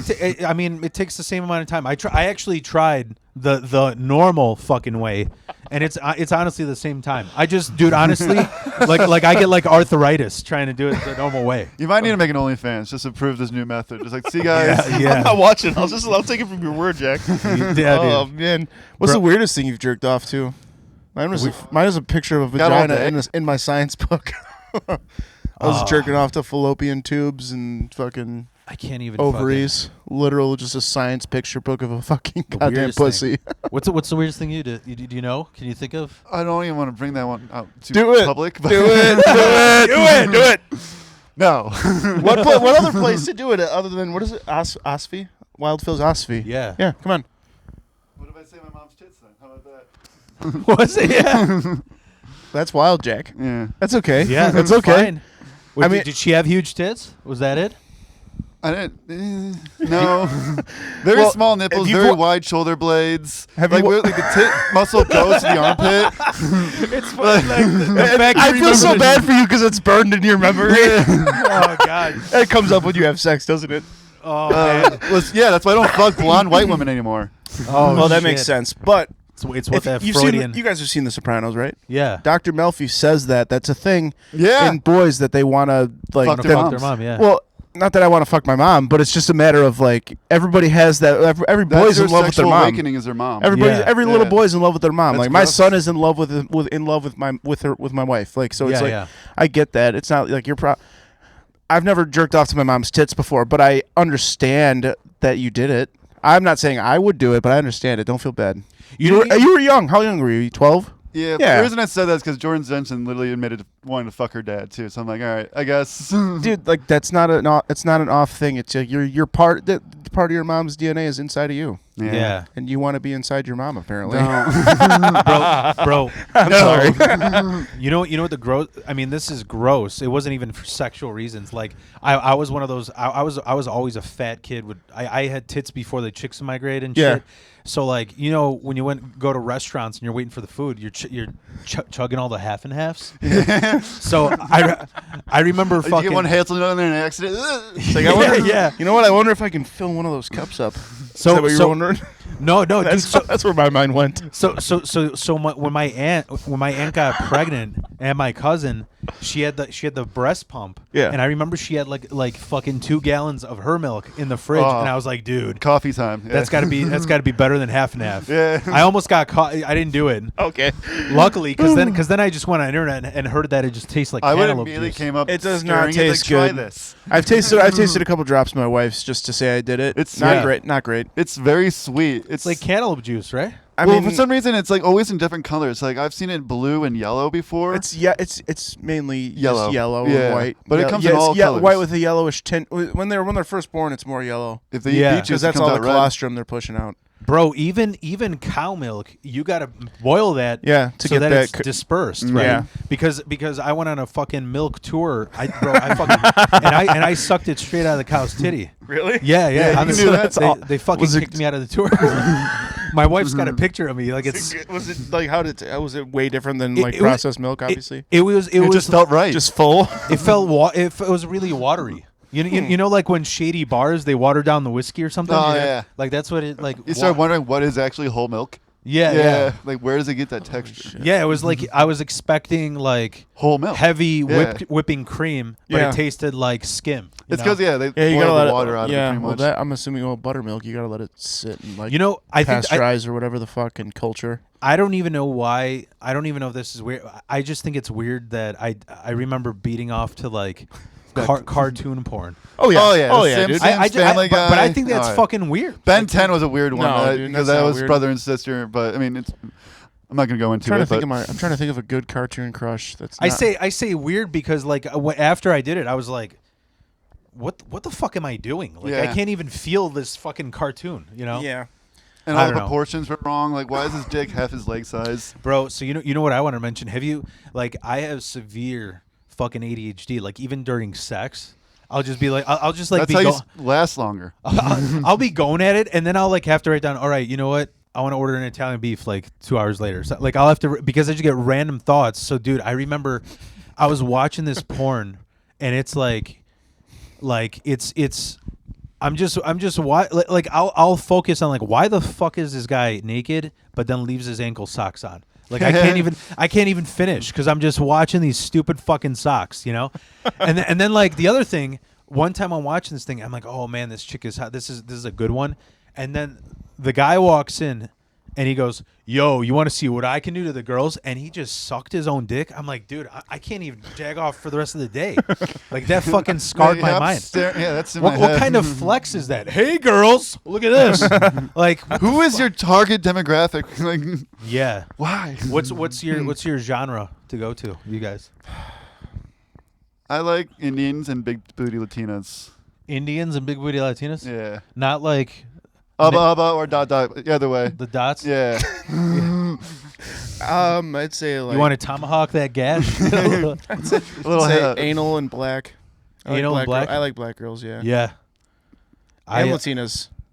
But It's like in that order. Anal, black, Latinas. But it's just like anal can be any girl. Is it like role play or straight like No, just straight up like so mainly my for the anal especially, I don't think that moan can be faked as much as a vaginal moan. I don't think they're fake. Like you watch porn, they're fucking acting most of the time. I feel like if there's a girl getting her asshole rammed out, there's no way she's faking that. Dude, I feel like this hemorrhoid's gonna ruin porn for me because I'm gonna be like, you're lucky. Oh, you're gonna you don't gotta use fucking preparation H. Yeah, that's my theory behind it. No, I don't like role play shit. That's weird. No, dude. I also cannot. What if it's like movie role play? Like if there's like stepsister stuff, if it's like a really hot girl, I'll watch it with the volume down because I don't want to hear that. Oh, brother, shit. I'm like, no, fuck that. Stop. Get it out of my head. You know what? Is it because you got a sister? No, I have a sister, but not I have 3 stepbrothers. So it's not that I'm not that. 3 horny stepbrothers. Hang on. I'm actually writing a joke about this because my brother just bought the house next door. Yeah. And I'm like, I'm really nervous that he bought the house next door because he never got that stepbrother stuck in the dryer situation with me. Yeah, he's not even gay, but I don't know. I feel like my ego is just telling me that. Yeah. I don't know. I haven't worked out the end of it yet, but yeah. Yeah, so that's a good premise. Yeah, they literally did buy the house next door. Bro, it's help! sweet. I'm stuck on the ladder. Yeah. For me, lesbian squirting for me, dude. That's all squirting. I think it's cool to watch, but at some points when a girl squirts like 36 times in a video, I'm like, yo, yeah, you took an IV bag straight to your bladder. There's no way there's water balloons inside you right now. What are you doing to make that come out? That's mostly pee. There is actually zinc. Zinc helps a lot too. It also is our cum loads too. Well, I was gonna say that's how you prove that it ain't piss. Like, give her have an asparagus dinner and then make her squirt. It's not. Fair enough. I mean, piss. It's not all piss. It smells like piss, but it is a different texture and taste. Yeah, I've never been with a squirter. I was with one. It smells more fishy. Like, have you ever squeezed a gland on your cat before? That's what it smells like. A gland? Ew, that's I think that you did the wrong thing. Oh, because that's an ass gland, bro. Yeah, it just smells the same. Shit. I think you fucked a dirty girl. Probably. And I think she butt squirted on you. I think it smells fishy. Yeah. I'm just picturing canned tuna and the water in there. You know, that's all I'm thinking of. You know? I got a weak stomach, dude. If I start thinking about something, yeah, I'll start gagging. I'm so bad with I got 2 kids, and my son is just about to be done. Changing the diaper? You just hurl? No, I gag, especially if it's like first thing in the morning. Like my daughter's like. That's because kids' shit is worse. Because all I eat is fucking candy, dude. And mac and cheese. And fucking, dude. So my son's shits are just gnarly. And this morning he lied to me, because we're right now he's potty training right now. Yeah. And he's just having trouble pooping on the toilet. That's like a pretty big common thing that we've found, that boys tend to take longer to poop on the toilet than girls. He pees all the time on the toilet, no problem. But I try to ask him. I say, hey, in the morning, is it just pee? Because then I just change his pee diaper, and then I just I leave a diaper off of him so he can poop on the toilet for his morning shit. Yeah. This motherfucker, yeah, Daddy, just pee. Fucking just shit everywhere. I'm like, dude, you're a fucking dick, man. Yeah. I am so over changing diapers. That's the biggest reason I'm not having 3 kids. I don't want to change any more diapers. I'm over it. Dude, I love that. I can't believe there isn't like a steady scammer of this. That's the one way you go home early from work because you just shit yourself. I've used that excuse when I was an electrician. But I mean, like you could fucking sue them if they don't like no finish up your shift with fucking diarrhea juice fucking Diarrhea pants. juice, yeah. But no, I've literally used that excuse at work when I was an electrician. I just did not want to be there. And I was like, I hated the job, and I was like, what haven't I used yet? What did you how did you like want to get into that? So my dad was an electrician for 30 years. Yeah. And Was he in the union? yeah, local 150, which is Lake County. Yeah. 134 is here. 134 is Cook County, yeah. So he was a local 150 electrician for 30 years. When I got out of the Army, my MOS was a truck driver, and I wanted nothing to do with driving trucks. And I was like, fuck, what am I going to do? I wanted to be a chef for a while. Yeah. And then once I figured out the hours, Yeah, it's nuts. and I was drinking a lot. I was 22 when I got out of the Army, so I was drinking a lot. I'm like, I do not need to be working at a restaurant. Yeah. I worked at a restaurant for 4 months, and I was going upstairs after I got off, getting half-off shots and $1 beers every night. Yeah. Drank for 4 months straight. I'm like, I can't be a chef right now, at least.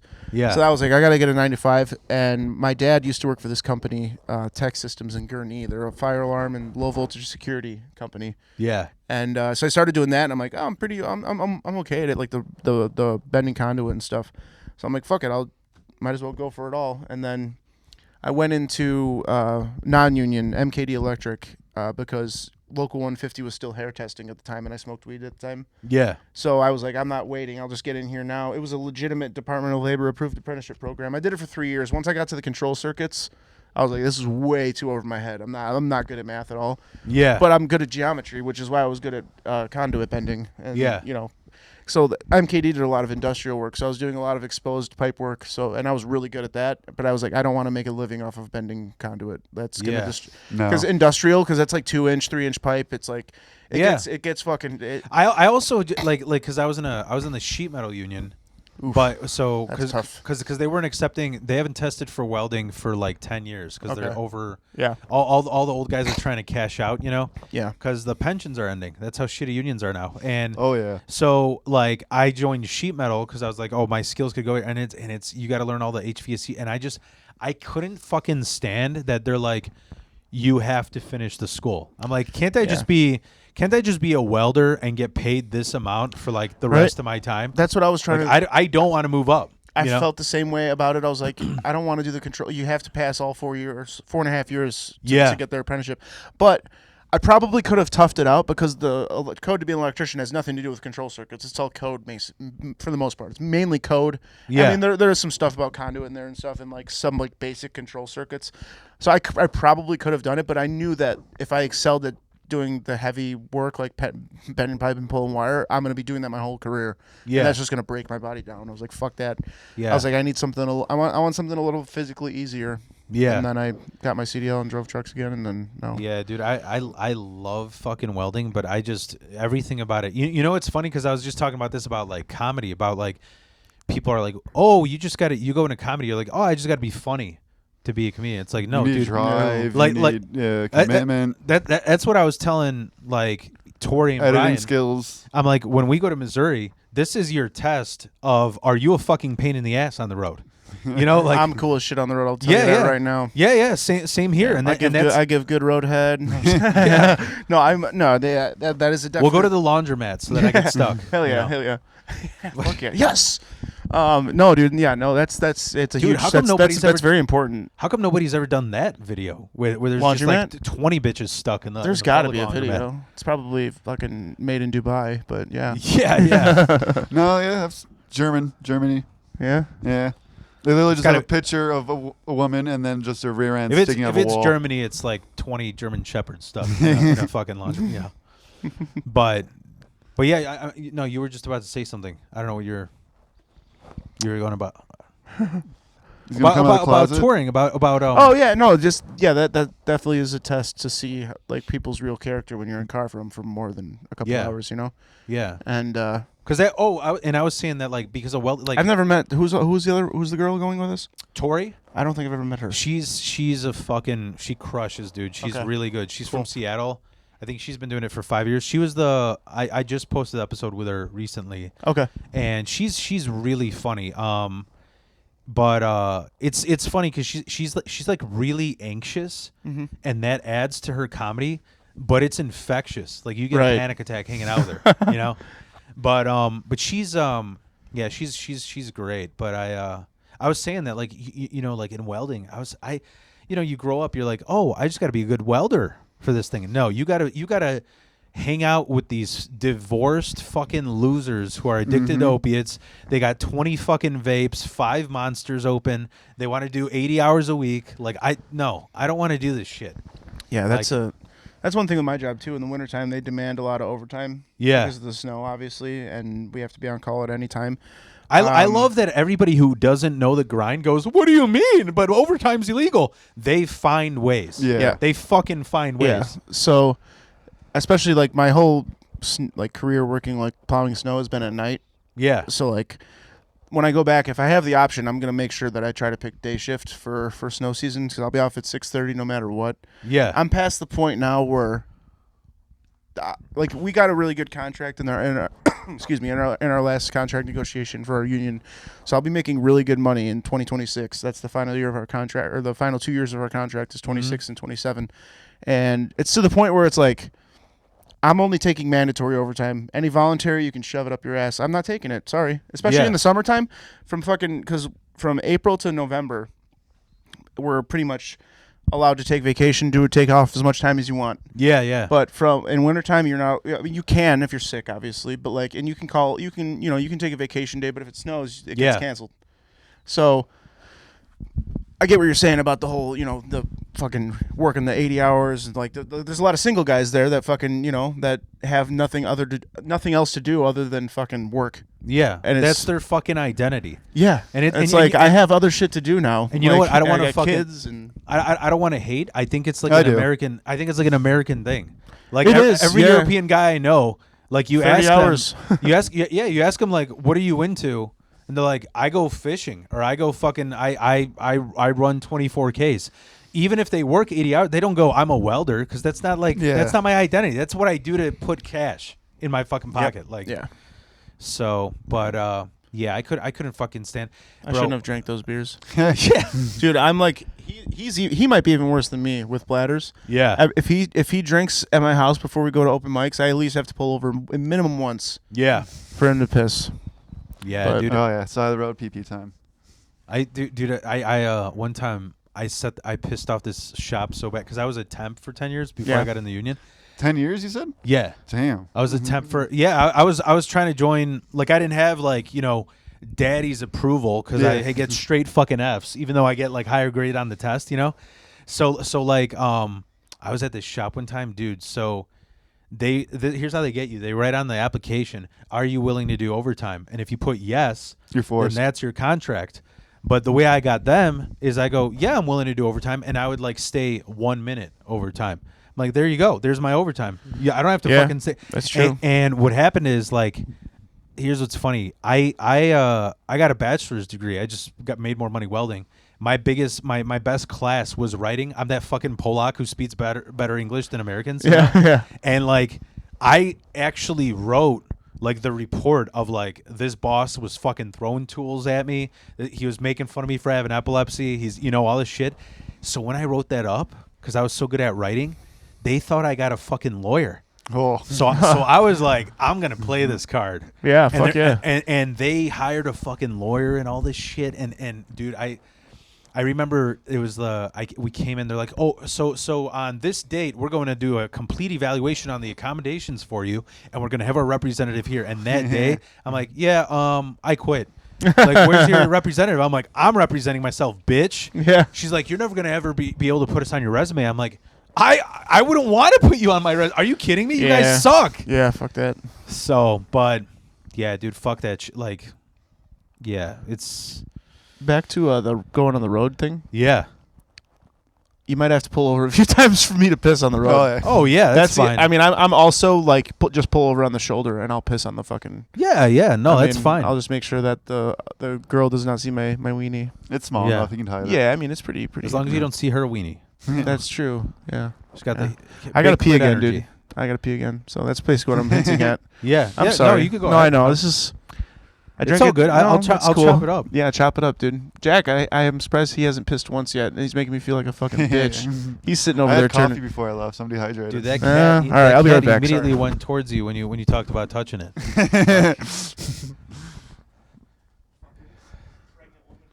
It's all good. Puppy bag. I got to pee too, but I'm gonna go in the sub pump. The sub pump.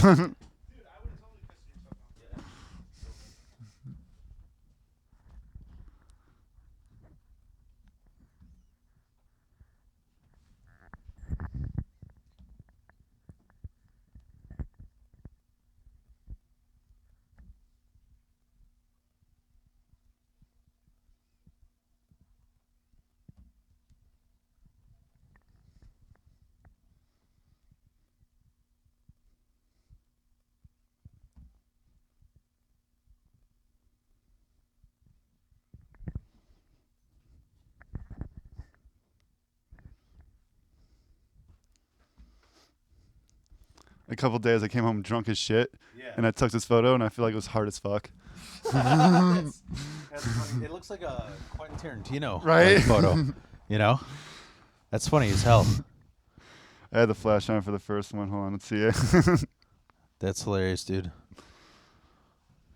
I think I met you at It was a comedy cabin. yeah. Yeah, because I heard you talking about what's this guy's face? Crack Amigo. Crack D'Amico. Yeah. Yeah, And I was immediately like, oh, you know Crack D'Amico? I was like, I've never heard anyone speak of him outside of fucking Legion of Skanks. Yeah. So I was like, I Do you, gotta talk you to know this Crack guy. Amigo? I don't think so. He's a big New York like rapper, white guy, but he is probably one of the best New York rappers. Yeah. So like so I should probably fucking talk about this, but so you don't ever listen to Legion of Skanks? I've been trying to get him on it.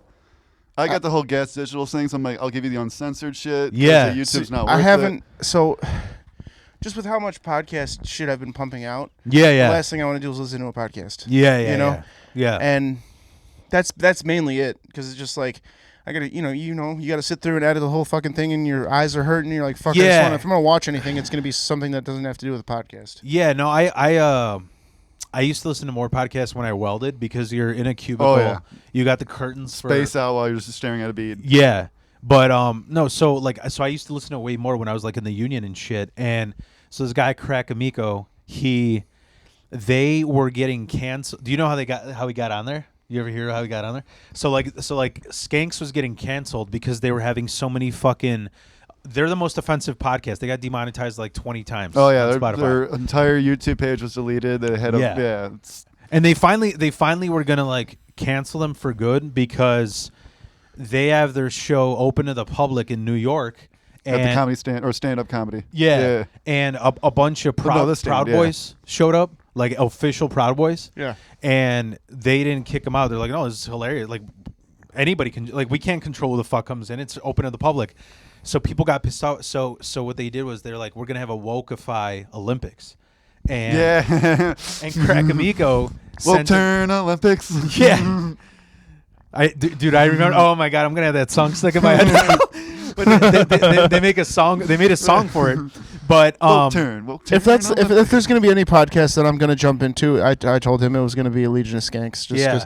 'cause I like Bonfire better now. I mean, I listen to the old episodes with Bobby Kelly or was Dan Soder? With Dan Soder. Dan yeah. Soder. See, I'm a huge easier. Soder fan. Like, Yeah. I like him a lot. But so what happened is so Crack Amico sent a video because I guess he's like bisexual of him sucking his own dick, and so they told him he won, and they kind of hired him. It's the only podcast you'll get two self dick sucking your own Yeah. references. Yeah, dude, I never expected that, you know. But he so they told him, they're like, we want you to write parody songs about comedians. Yeah. And he just shit talks. Oh, he comedians. does them great too. And the the beats are actually good. Yeah. And The lyrics are fantastically mean. Yeah, they're mean. I'll have to check it out. And so He does a Burt Kreischer one. That's probably the best one. yeah. Yeah, it's the I meanest and yeah. I like the Crystalia one. That's a good one too. But Fucking- Oh, I can't I'm a even. I predator. can't even imagine what that one's like. 'Cause Yeah. Do you like Crystalia? What do you? Okay, we talked about this a couple weeks ago on Torgy Talk about Crystalia. I actually saw him after the whole thing happened, after he got canceled and came back or whatever. So I saw him right before I started doing comedy, and from what I know, he didn't even really. I mean, he didn't physically do anything. He met girls at a club that were in an age or in a club where you had to be 21, and they got in illegally, and that's how he got tied up into it, I guess. Well, what I heard, did you hear about the grooming thing? you wanted to start a sex cult, like. Well, so like he had a shit ton of. So no, I have not heard this. No, go ahead. So he had a shit ton of, like, his fan base was a shit ton of women, and the reason why I say that is because, like, my wife isn't that much into stand up, but our favorite stand ups was number one. We liked Tom Segura before anybody knew who the fuck he was. Like, When you're still doing your mom's. Well, he still does it, but like, that's all you knew him from was that, or that one. No. We found him on like I used to just watch new Netflix specials. So literally, I found him on This Is Not Happening with Ari Shaffir. Yeah, That's where I first discovered Tom Segura. I just found him because it was the first month they released that Mostly Stories on Netflix. Yes. Okay. And I was just like, who is this fat dork? And I was like, oh my god, he's funny as fuck. And then my wife, Crystalia, was her favorite comic. Like, My wife likes him too. and what creeps me out, she says that my humor reminds her of him. So, but I'm like, thank you. But the grooming shit, I heard that, like, because he had a huge woman fan base, there was just a shit ton of like 16-year-olds that would send him nudes, and he's like, what the fuck can I do? Like, I just think this is some chick sending me nudes. How am I supposed to know what her age is? Right. You know? Well, hopefully that is the case. Yeah. Then because like he talked about it on his last hour that he was so close to killing himself. Tried multiple times. He was even on that, that podcast, it's like Black and White, and they talk to junkies. Oh, You know what I'm talking about? Oh no. I was trying to think of another one that was called the like Underbelly or something. Yeah, that one. Yeah. Yeah, he was on He was there. on that. No shit. Okay. And he balled his eyes That's out. I like watching those. Those are fucked up. Yeah. But he was bawling his eyes out. Like, yeah, like man, I doing felt terrible for him. It's like he obviously got put into a. I mean, he could just be a really good actor too. Because what's fucking really sucks about the situation no, I've too. seen him on Courtney. He's not that good. What sucks about the situation too is he played a pedophile on fucking Workaholics, Yeah. and he played a pedophile on You. Yeah. So it's like, God damn it, dude, that just doesn't help because it Yeah. already puts his face in the mind frame of being a pedophile just as a character. Yeah. And then you hear about him, you're like, well, that's kind of fucking weird. Well, it makes you ask, like, why, and I'm not even like, Why would he accept those roles if that was actually happening though too? You know what I mean? That- That's also another thing. that's Unless true. he's a complete It's sociopath. typecasting. but I'm saying, like, how the fuck did he not, if something happened, like, why wasn't it legally, like, what's funny to me? I fucking do not like Michael Jackson one bit. I don't give two shits about him, and people still, even though I got that creepy mask over there, but I thought it was Mike but- Myers or Michael Myers. I like people say, oh, he's so talented. Literally, he is literally R. Kelly, but he didn't live long enough to end his trial. Yeah. So he would have gotten convicted, but he died. So it's just like, what is your and you know and what? there's conspiracies that he's not really dead.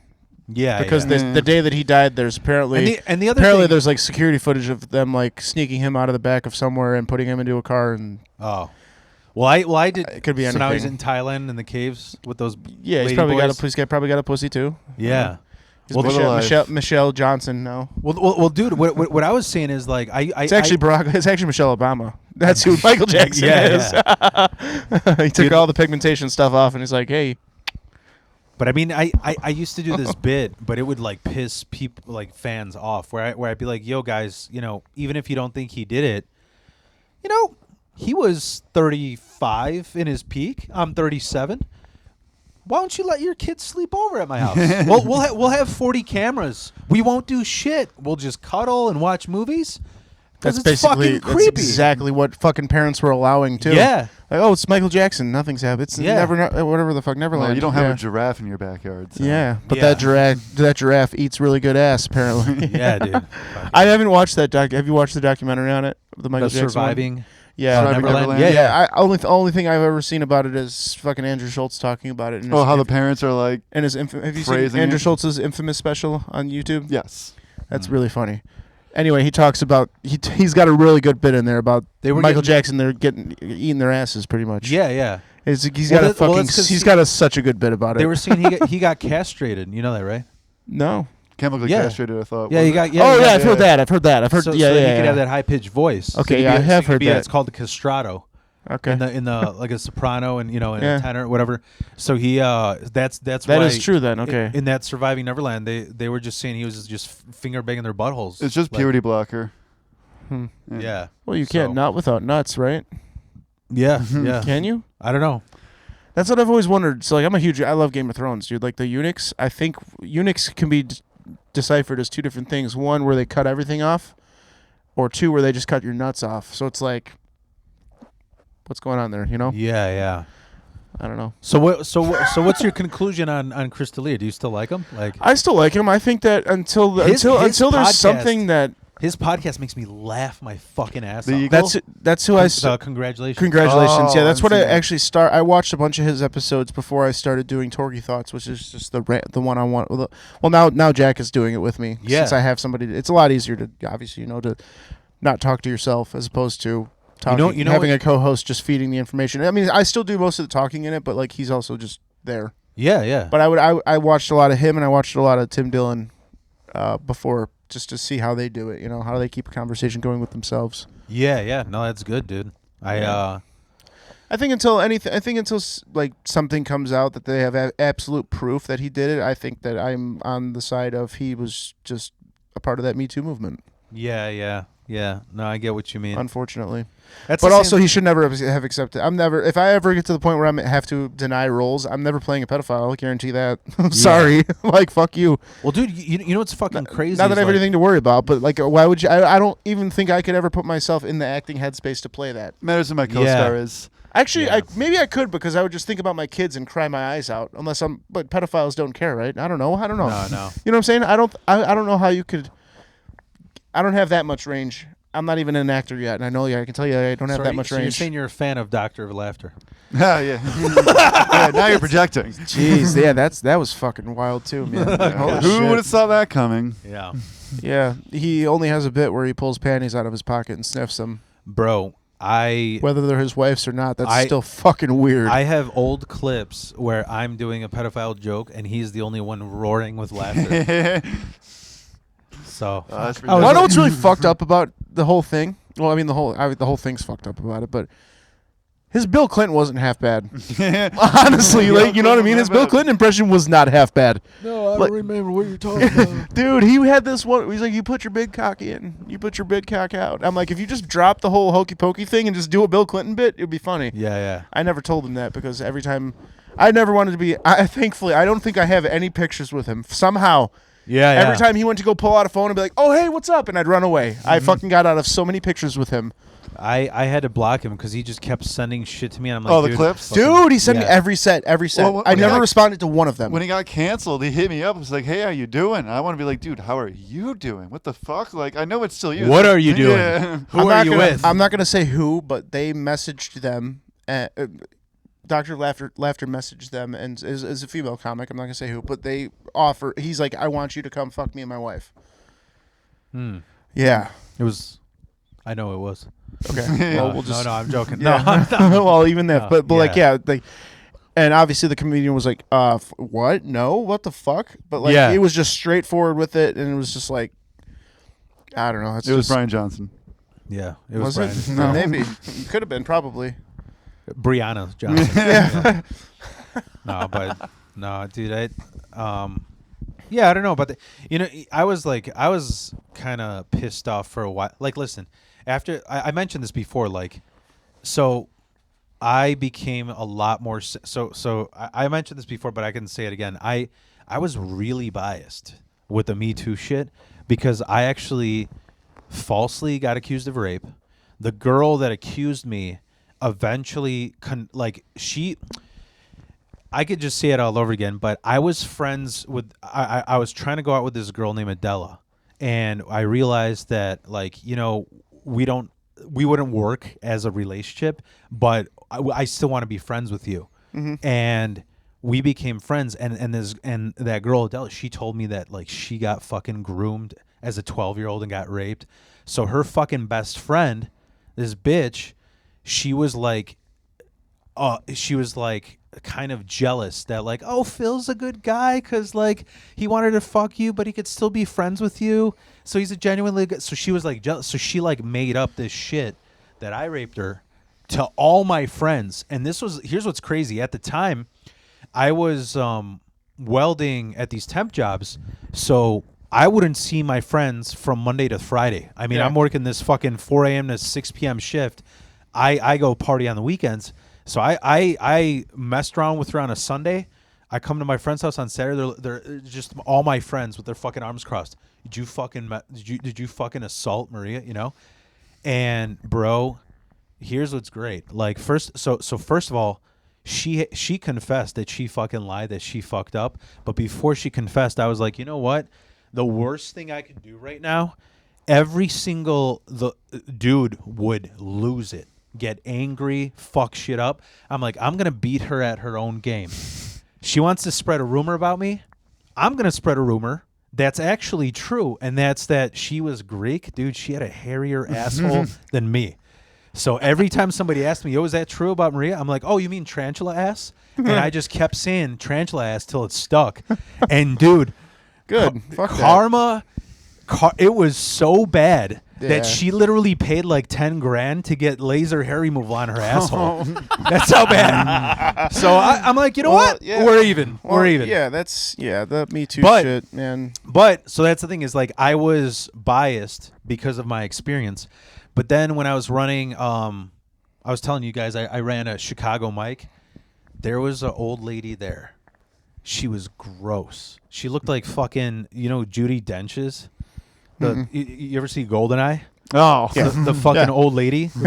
She looked like her, with the short hair, but Underwrite 007. with like brown teeth. And every time I came over like to set up the mic, she would like lick my face or try to make out with me. And like because I'm a dude and I'm like into Jackass and stuff, I'm like, this is kind of funny, but it just got gross. Yeah, what And- the fuck? And then I was like, wait a minute, this is what chicks put up with every time from like creeps in the scene. yeah. I mean, imagine like somebody like tried grabbing your ass and then like it fucked you up mentally, and then you're like, I gotta see this person every fucking mic, you know? Yeah. Depends So- on who's grabbing my ass. It's probably gonna be funny most of the time that anybody's grabbing my ass Yeah, because but I have a huge ass, dude. I have a black girl ass. You So got- if anybody grabs my ass, I'm probably gonna laugh and be like, "Ooh." Yeah, exactly. dude. I don't give a. I'm like, honestly, unless it's like a female that's like actually, drink, be like, hey, unless that I actually see that there's actual sexual fucking intention behind it, Yeah. I'm gonna laugh. So it's a handful, is what it is. Oh, right? it's 2 handfuls Dude, minimum. When I was on Derek Alderson's thing, like when he was interviewing, Yeah. I was talking to this other black comic. I'm not going to mention who it is, but he was saying how he has this bit about how he loves doing those happy ending Asian massages. Yeah. Because he's like, honestly, I don't know if this is narcissist, but I'm so proud of my huge black cock, and it looks so much bigger in those little Asian hands. So I'm like, dude, just have Trump beat you off, you know? Like, have some orange hands. I don't even think he has like small hands. That's like a smear campaign, I heard. Yeah. I'm not even saying he's the real Trump. I was saying he was taken over by aliens, both him and Elon at this point. They just dance funny. I'm like, I've never seen Trump dance ever.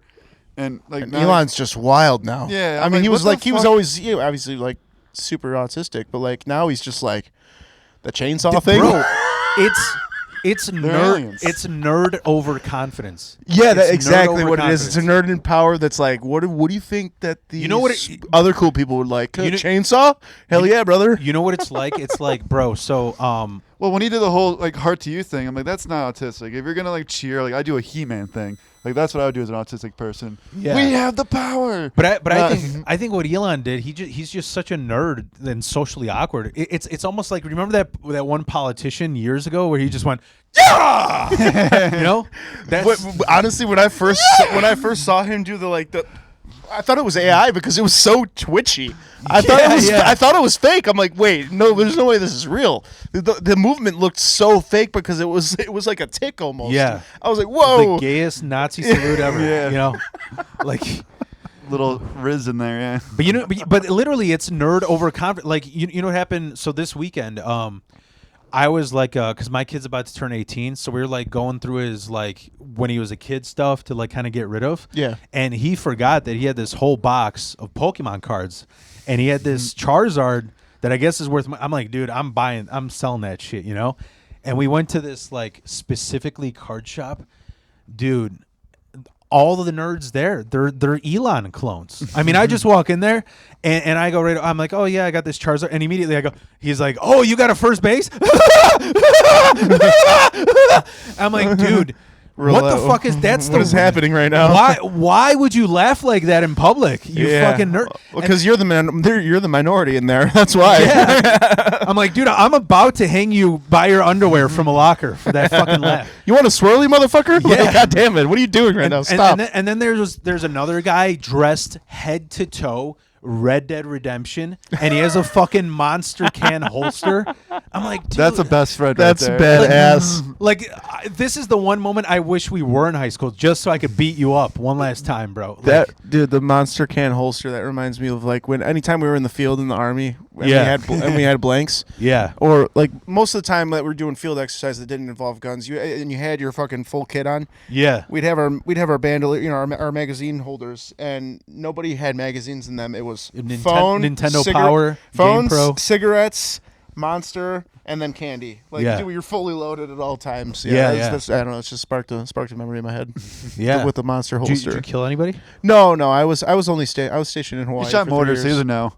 Dude, Hawaii is fucking beautiful, man. Hawaii is beautiful unless you get married at 19 or 20. Yeah, 19. What 20. Sorry, I got married at 20, divorced at 22. Oh shit. What island was it? Oahu. Oahu, yeah. Yeah. Oh, So where the base is, right? Yeah, I was stationed in Schofield Barracks, smack dab in the center of the island. Dude, it just reminds me of like I had just come back from so long story short, we got married right before lockdown. So then I had like all this time to save up for like the most badass honeymoon. Yeah. And that's what I did is like we did everything. And when I came back, I was on such a Hawaiian high. I had Luke Everett and Tom Feeback on. And I was just like, man, I went to that Pearl Harbor thing. It's fucking boring. I was there for 3 years and I did not even go out on that boat to see the Arizona because even with a military uniform on or a military ID, you have to wait in line. They don't let you skip. Yeah, for that ferry, right? Yeah. I never went out there. I went on the Missouri, the one that's still floating. But Yeah, but they were ripping into me. They're like, Phil, what the fuck do you think? There's like a Pearl Harbor log ride? Do you think like, what are you fucking expecting and not to be bored? I'm like, that'd be great. Know, dude, like, there should be a fucking what they should do is they should build a water slide that go like at the Atlantis in the Bahamas. The Atlantis in the Bahamas, they have a speed slide that at the bottom of it it turns into a glass slide and you go through a shark tank so you can see all the sharks. They should do it right below and then you can fucking see the goddamn Arizona, kamikaze, just Yeah, and then you can hear that. And then in the tunnel they should pipe in fucking kamikaze plane sounds. They should have the what's going on? Holy shit, fuck! Yeah, the Pearl Harbor experience. Just have a bunch like 100 like Koreans with the Chinaman fucking hats on, just run out. Koreans with Chinaman hats. With the fucking, none of the people were correct. the Raiden sushi. hats. Yeah. Koreans wearing Chinaman hat, eating Japanese food. Hey man, listen. How come it's not racist when 23andMe guesses what kind of Asian you are, but it is when I do? That's what I'm saying. Yeah, for sure. But no, dude, Hawaii's Hawaii's sick, man. It's really cool. It's funny too because when I went over there, I was looking for like a showcase to do some comedy. Oh, yeah? And they only had a Zoom mic. Like you go to a fucking internet cafe and you Zoom it. I'm like, fuck that. But then I watched this video. I wonder how it is now after the lockdown and stuff. I never even thought about doing comedy when I was in the army. I was too busy partying. But I remember because Hawaiians are so Like they're all about that island life. Even I remember even turning on the radio, even like all the rap songs. You know, rap here is all about like I popped this motherfucker in the head and stole his jewelry. Like all the rap songs there are about we love island life. Yep. We're fucking proud. Yep. So Andrew Schulz was saying how like he almost got banned there permanently because he did a show there and he was just shitting on island life and they fucking hated him. Dude, island life is a real thing, and it's a real cool lifestyle. It is cool, dude. I went on the Turtle tour. Shoots, brother. Shoots, bro. Yeah, shoot. That's some of their slang. Oh, And they say decline. Decline means like everything is all good. Like decline, brother. yeah. Shoots means like okay. Okay. Yeah. Okay. Yeah, that's it. I just remember the Chaka. Chaka, bro. Oh yeah, Shaka. Yeah. I Yeah. thought you said Chaka. I was like, oh yeah. Chaka Khan. Yeah, Shaka. Yeah. Yeah. They all do literally. So one of my buddies, when you're married in the Army, you get what they call BAH, basic allowance for housing. Yeah. And when you're on Hawaii, it's way more because of the cost of living out there. It's through the roof. So if you get married and you live off post, you get $3,000 a month to play with for if you want to live off post. That you can find a spot for $1,500. You keep $1,500. Yeah. But to find a spot $1,500 in Hawaii, you got to move to the west side of the island, which is called Waianae. That's the sketchy. But they tell you on your first weekend in Hawaii, they tell you stay away from the west side of the island and don't travel alone because if they see white military men, they will jump you. I never had any issues because my buddy lived like in Section 8 housing. White military men will jump you? No, if you're a white military man, they'll jump you. Oh, okay.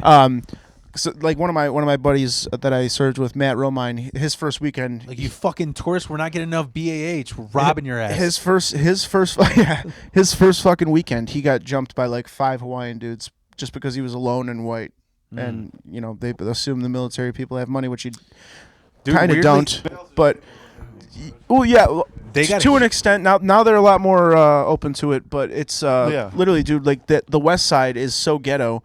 My buddy lived in a Section 8 apartment, so like they respected the fuck out of us because I pretty much lived at my buddy's apartment, and we like, dude, I was hanging out with some pretty fucking sketchy, like straight up like hoodlum motherfuckers, dude. Like motherfuckers had no teeth. Dog some of the them, bounty hunter would yes, fucking drop them. yes, right? in a heartbeat. Yeah. So like I never had that experience just because of the fact that I hung out with like the lowlifes most of the time. So like they respected me. Like, oh, this guy's not a pretentious piece of shit. Yeah. I was just, so every time I'd see these motherfuckers, I'd pull up, they're like, what up, white boy? I'm like, what up, motherfucker? It's just so much fun, dude. I loved those guys. Yeah. Hawaii was sick. They, I remember them saying, like, despite how chill everything there is, they have a huge fucking opioid problem. Mm-hmm. So meth is huge, too. So their meth problem is massive out there. All the vending machines got Narcan. Oh wow! Like everywhere you go, they literally that must have been a problem after because you were there after the pandemic, right? You said So I got out in 2016, so I haven't been there in 9 years. Yeah, but yeah, dude, it was a cool time, man. So like I always get to like what got you guys started in the comedy? Like you want to start like Sure. So I've basically been wanting to do stand up for a minute. Like I've always been a fan of comedy. And how long have you been doing it now? 3 years, started in March also. Oh, cool. Yeah. So I'm gonna be coming on 3. But you guys, 2 full years. We basically started a week apart. You guys started in. You guys stuck to the burbs though, right?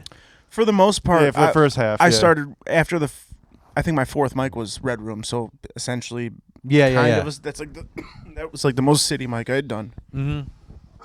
Keep going, Jack. But basically, I've been wanting to go, and I looked up the spreadsheets. I've been planning routes to Chicago to do it all. Yeah. And then like a couple weeks later, an open mic started at the bar down the road to my house. I'm like, oh, this is a sign.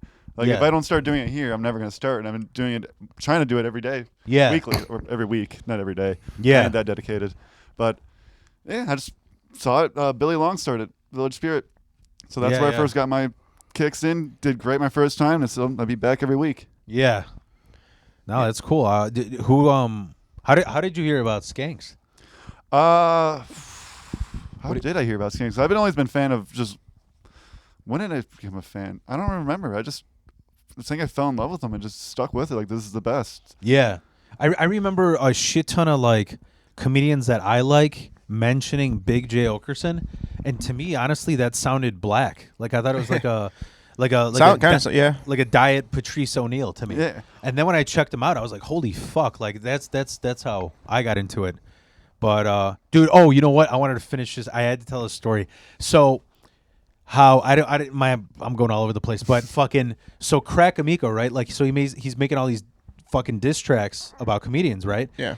So I contacted him and I was like, "Yo, man, I'm a Chicagoland comedian. I know you're doing all the and also like post lockdown, he was kind of offering to write custom tracks. So I was like, how much is this? Like, I'll give you all my, and basically all I did was, because I'm like a roast comic, I gave him like the fucking worst aspects about me. And then he wrote a song. And, oh, no shit. And I went into sketchy ass areas that I used to hang out with when I sold drugs, made a fucking music video and shit. And it was hilarious because like, a few of my comic friends are like, dude, you basically Tiger King'd it, you know, because like you're pretending like you're the one rapping this, even though somebody else made the song. That's funny. So then I was like, after that, by absolute joke, I was like, yeah, I like like I got into riffraff as a joke because I was like, this guy's fucking ridiculous, and I accidentally got addicted. I was like, I actually fucking love this. Riff-raff? Yeah. I got addicted because you know what it's like, dude? I just want to say like his beats and this is a funny thing white people do. It's like when you think like is this a white thing? You go to your one black friend like because you're the representative of your black people, you know? So it's like anytime I have a black joke, I run it by Addison O'Neill. yeah. And I only get his opinion. That's it. Yeah. Like Addison said it was fine. So my buddy, my old drummer, Glenn Washington, he when I was in a band, he's just like me. Like he listens to black metal, like Satanist fucking Norway metal, but then he writes beats too. And I told him like, dude, like be honest. Is riffraff that bad? He's like, no, it's actually fucking good, but people hate on him because he kind of makes a mockery of like the rap scene, whatever. Yeah. But like, he doesn't take himself serious. Yeah. Yeah. You know what it is like I realized his beats are almost like it reminds me of Zombies Ate My Neighbors music. You know, it's like shit you listen to when you chug NyQuil. Yeah. You know, and the other thing I realize is like when people say they're like, yeah, you motherfucker, you don't take yourself serious. Like first of all.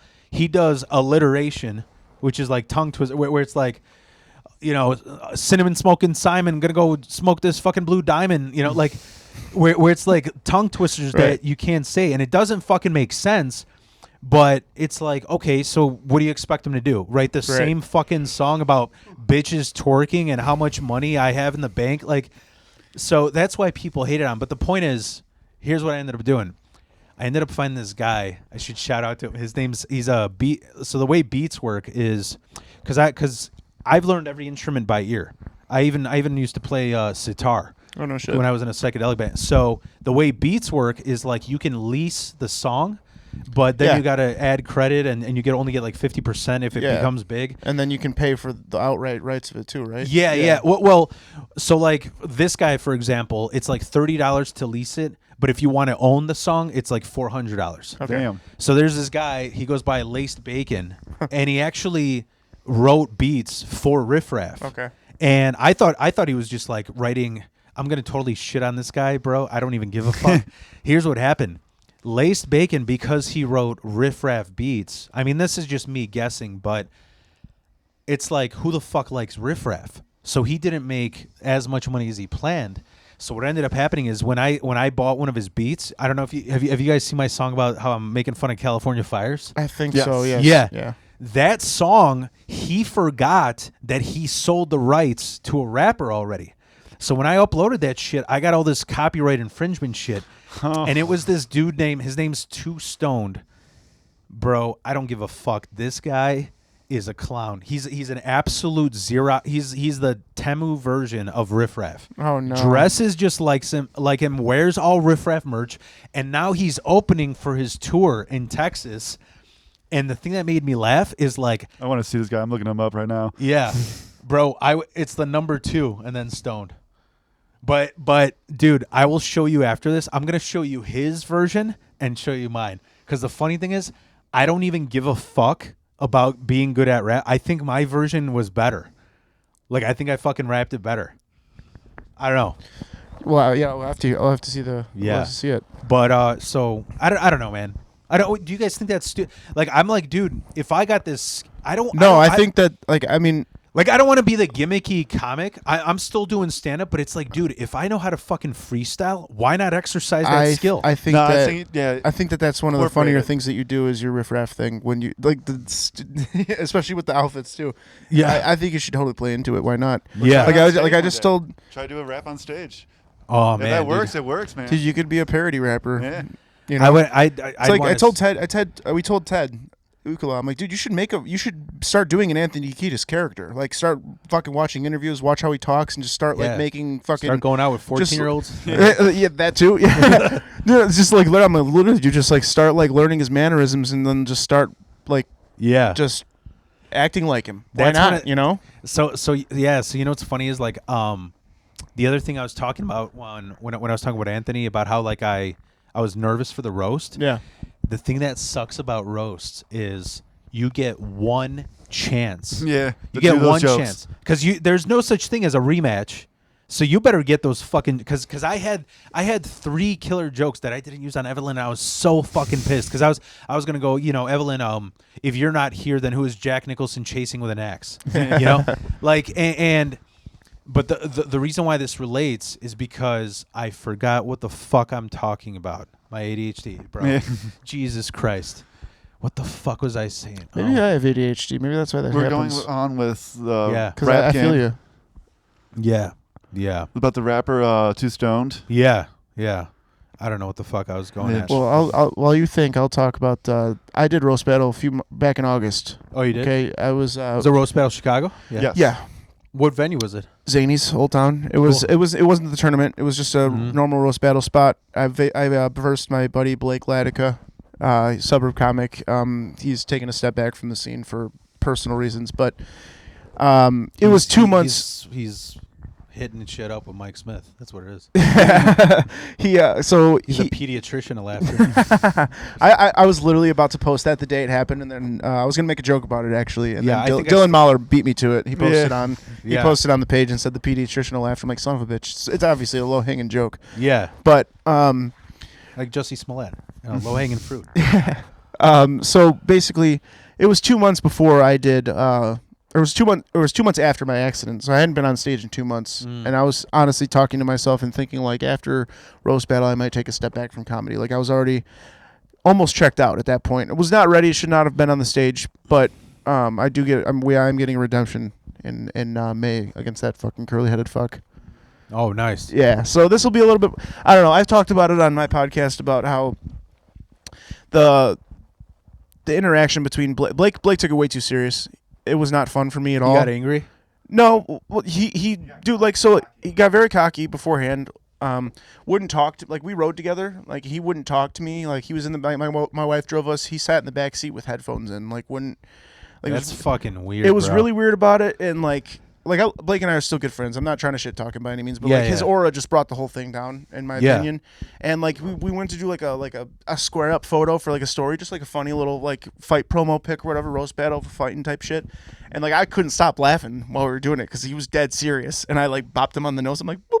Yeah. He didn't smile at all. I'm like, oh, No. dude, like that was funny as shit. Like you were right Yeah. in my face and I bopped your nose. I might as well kissed you on the forehead at that. I was thinking about it. I'm like, that'll piss him off. And the whole time we were roasting, like every time I told a joke, he wouldn't laugh. Every time he told the joke, I would laugh. But like, I don't know. I was told No, that that's just weird, dude. 4 out of the 5 judges told me, John, you told your jokes like a bitch. I'm like, yeah, I Yeah. did. I'm like, you're completely right, 100%. Yeah. And then they told Blake, we hate you. Yeah. Because he was just he was just very cocky. Yeah. And then after that, he's been really weird with comedy. I don't know if that like threw him off, like with the scene. No, dude, that happens to people where they do a roast. Like I'm not gonna mention. Like I who- lost, and I'm not butthurt about it. Yeah, You know what I mean? Like I knew I should. Yeah. I knew what happened. I knew why I lost. I lost because I told my jokes like a bitch, and because I was blown away with the fact that I was on Old Town. Yeah, stage, yeah. You know, I was like, Well, it's like you know what it is like, dude, I don't even know how to explain it. It's just like that's why you got to do open mics. Like even like that roast with Evelyn, for example. I thought all the jokes I wrote were solid, but then like the only one that really hit was the finding chemo, and I was like, I don't know why that's funnier than the other shit I said. I'm still trying to figure that out. But maybe was it too personal or? actually, you know what my brother said? Yeah, because there's a joke. It's what I've noticed about. Sorry, go ahead. He said once I said the darkest joke. I said a joke about suicide. I was like, I said, Evelyn is so anxious. She tries to text the suicide hotline, and she's like, "What's up, bro? Not feeling too good." And when they don't answer, she just sends a nude, and they're like, "Dude, just do it." and I thought that was like pretty concise. But my brother told me, he was like, you could tell the audience kind of like after the suicide hotline kind of like went down with that. Yeah. I don't know. I don't know. I don't have a problem being like, I fucking bombed, like Right. it doesn't matter. No, and with roasts especially, I think I'm not a roast comic. I'm not saying like I have any experience in it, but I think with just roasting in general you could just be almost as just blatant. You don't have to dig super deep in person. I feel like the further you, if it's an inside joke, nobody's gonna know it. And also, if you can't like just look at somebody and make that assumption about them, then they're not gonna laugh. If you dig too deep and try to be too creative, I noticed because I had a couple jokes that were just like they're really well crafted, but it's like it's a little too much. You know what I mean? I feel like the more basic, the better at roast battle too. Because like that's what I've seemed to gather from it in my experience of watching all the people I did that night and then doing it myself. I battled 6 times and I won once against Ted Ukala. Okay. So I feel like I'm becoming the heel of the roast. Like people love watching me get my ass kicked. There you go. Because I look like a douchebag. Use it. That's use it. Run with it. Yeah. I'm like I don't give a. Be the villain. I feel like the Andy Kaufman because people love it even more when the chicks beat me. Yeah, that's Andy Kaufman getting his ass kicked in the ring by a chick. Right. You know? Yeah.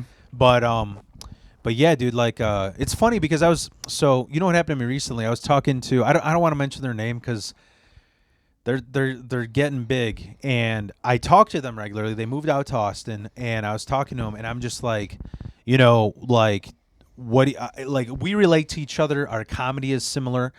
And I was like, what do you think? Is there something that you would recommend me? And they said, like, dude, stop doing the podcast because they think that I'm becoming the podcast guy. And I'm just like, I don't know if that's necessarily true. Like, I don't agree with that. Yeah, that's because it's like they've been in Austin for a while too.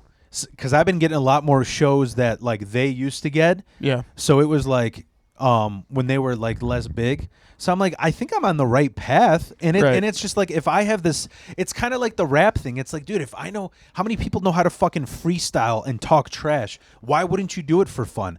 I don't want to be a parody rapper, but I think it's good fucking content, you know? Yeah, anything is good content, dude. Honestly, like, I don't agree with that being just the podcast guy because podcasting led me to actually do comedy. Yeah. Like, I started the podcast first. Mm-hmm. And then like that's why I started doing comedy was just being able to talk and then listen to myself. I was like, okay, I can listen to myself talk. Yeah. Then why not? I mean, obviously they kind of go hand in hand, podcasting and comedy. But like, yeah, I don't agree with that being the podcast guy because honestly, I think the podcast has benefited me like in many ways. Just like being able to riff. Yeah. Being able to just keep a conversation going. Getting like I mean, I feel like it's I don't know. This is the first year. And it is because of fucking Opus Pro. This is the first year I'm like booked up 5 people ahead because they're asking me to be on when I used to have to fucking like reach out to people. Same here, dude. I'm literally booked out through June.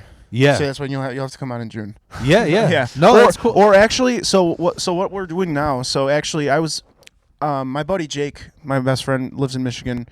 Me and him are huge Bears fans, and we like talking football. We're not analysts. We like talking football, but like we tried to like, we tried to talk we just pretty much talk about the Bears games every week, right? Yeah. And then the season ended, and we're like, all right, we're gonna keep this going. We're just gonna talk about like the off-season shit. And I'm like, this is way too much work to juggle that comedy and the podcast, and then me and him are working on sketches. Yeah. So I'm like, this is way too much. So God damn, that ADD is contagious, bro. Where the fuck? That's hilarious. Hang on, because we were... Fuck, what were we talking about? God damn it, dude. It's all good. Wasn't important enough. It's all good. Dude, I literally... So I was just talking, and I'm like, this is going good. I'm making sense. I mean, and then as soon as like, you don't want to be the podcast guy. Yeah. Still don't know what we're talking about. Oh, okay. It's all But good. no, because I feel like as soon as I start thinking, don't forget what you're talking about. Yeah, yeah. And then I'm like, where'd it go? You know, that's why but you know what? That's why all those motherfuckers, like, you see Jordan Peterson or Sam Harris, that's why they got a notepad by them. You know? Because that, like, they and I feel bad because I cut you off about your origin. Like, so I mean, I feel like we should go back to, like, what do you think when you started, what was your, like, top 3 influences? Like, what did you... Comedy-wise? Yeah, yeah. People I knew. Yeah, like comedy influence, yeah. So I've always been a fan of skit series, like you know the Wise Kids, you know. Yeah, yeah. That was one of my favorites growing up. I always loved that wackiness and type of Yeah. just off the wall humor. And yeah, Trevor Moore has always been a huge guy I love. Yeah. My buddy actually is good friends with the fatter guy. Timmy? Yeah. Timmy's awesome. Yeah. Cuz you know in high school I had a joke metal band. So here's what's funny is like I had a best friend who was we were equally goofballs, but like I was like I want to have a band like fucking Slayer, and he's like I'm not doing it unless it's goofy. Cuz he was like into like Weird Al and shit. So we made it work because what we did was like you know like hardcore bands they do that chug where they're like juggin, juggin, juggin. Yeah. We would do that, but instead of like metalcore bands they would hit the China Yeah. instead. That's like all of my music in high school was just fucking big, heavy breakdowns with yeah. I love it, dude. The And then shadow fucking- boxing. Yeah, and then double bass too. Yeah. Oh my god, I love it, dude. So what we did is we fucking instead of the China, we used a child's bicycle horn. So it'd just be like jiggin, jiggin, jiggin, wigga, jiggin, jiggin, wigga, wigga, wigga. Like, and but point is that we ended up he ended up moving to San Francisco because he was in improv. He was terrified of doing stand up. So he does and that's who he became cool with is like the whole whitest kids you know That's dope. crowd. Yeah. So That's really cool. So that like he was weirded out by the whole Trevor Moore, you know. Shit, Oh yeah, he was definitely killed by Diddy. killed by Diddy. Yeah. Bro, did you hear somebody? I forgot what the fuck I was watching, but what the fuck was it? They were just saying on the news that like somebody big is roommates with Diddy now. I forgot who the fuck it was. Oh, like also in jail? Yeah, yeah. And they're also a celebrity. I forgot who it was. It wasn't like a crypto guy. It wasn't Luigi Mangione. I forgot who the fuck it was, but it doesn't matter. Yeah, it doesn't matter. But so like who you said like you were into skits and shit, right? Yeah, I always loved skit shows and all that kind of stuff. So, Wise Kids, you know, was a big one. I like the one that came out on Netflix. I think you should leave. Yeah. Yeah, that doesn't hold up as well, but Is that the Tim guy? Tim Robinson. Yeah, like the. My wife is nuts about that Detroiters. That's a better show in my opinion. Detroit Yeah. is so much funnier. Yeah. But yeah, I've always been a fan of that. I grew up listening to Dane Cook and Dave Chappelle, and obviously Dave Chappelle's those skits too. I love watching those. I was just talking about that, how it's fucking crazy. Like, when Dane Cook came out, I was like, this is the funniest motherfucker. Does not You hold up. we'll go back and watch it. It's not funny at all. I cannot watch it. It's corny. It's cringy. Yeah. Yeah. He's what got me into comedy as well as Dane Cook. I had every album on my iPod. Yeah, so how Sixth grade growing up, yeah. Yeah. iPod too. so what did you I still have an iPod. Do you really? Every we have my wife's iPod Touch. I charged it up, dude. It's so slow and glitchy, and it's like, whoa. No, dude, I got a fucking iPod. I have the 150 gig one. I'm never paying for fucking music. Hell yeah. And every motherfucker, dude, there's so many motherfuckers that like Will Cunnington or James Najjar, where I'll like drive them to a mic and they want to take a selfie with the iPod. They're like, I can't believe this is vintage. I'm like, dude, this is a normal thing for my old ass. Fuck, man. I had something before the iPad. I had a little. It was called no, it was called Nano? no, it was called a fucking Moby Blue. It was literally a square. It was Yeah. a cube. It was a little cube MP3 player, and it came with a necklace, so you could wear it around your neck. I used it for snowboarding. Oh, cool. And it was, dude. It held about 200 songs. Yeah.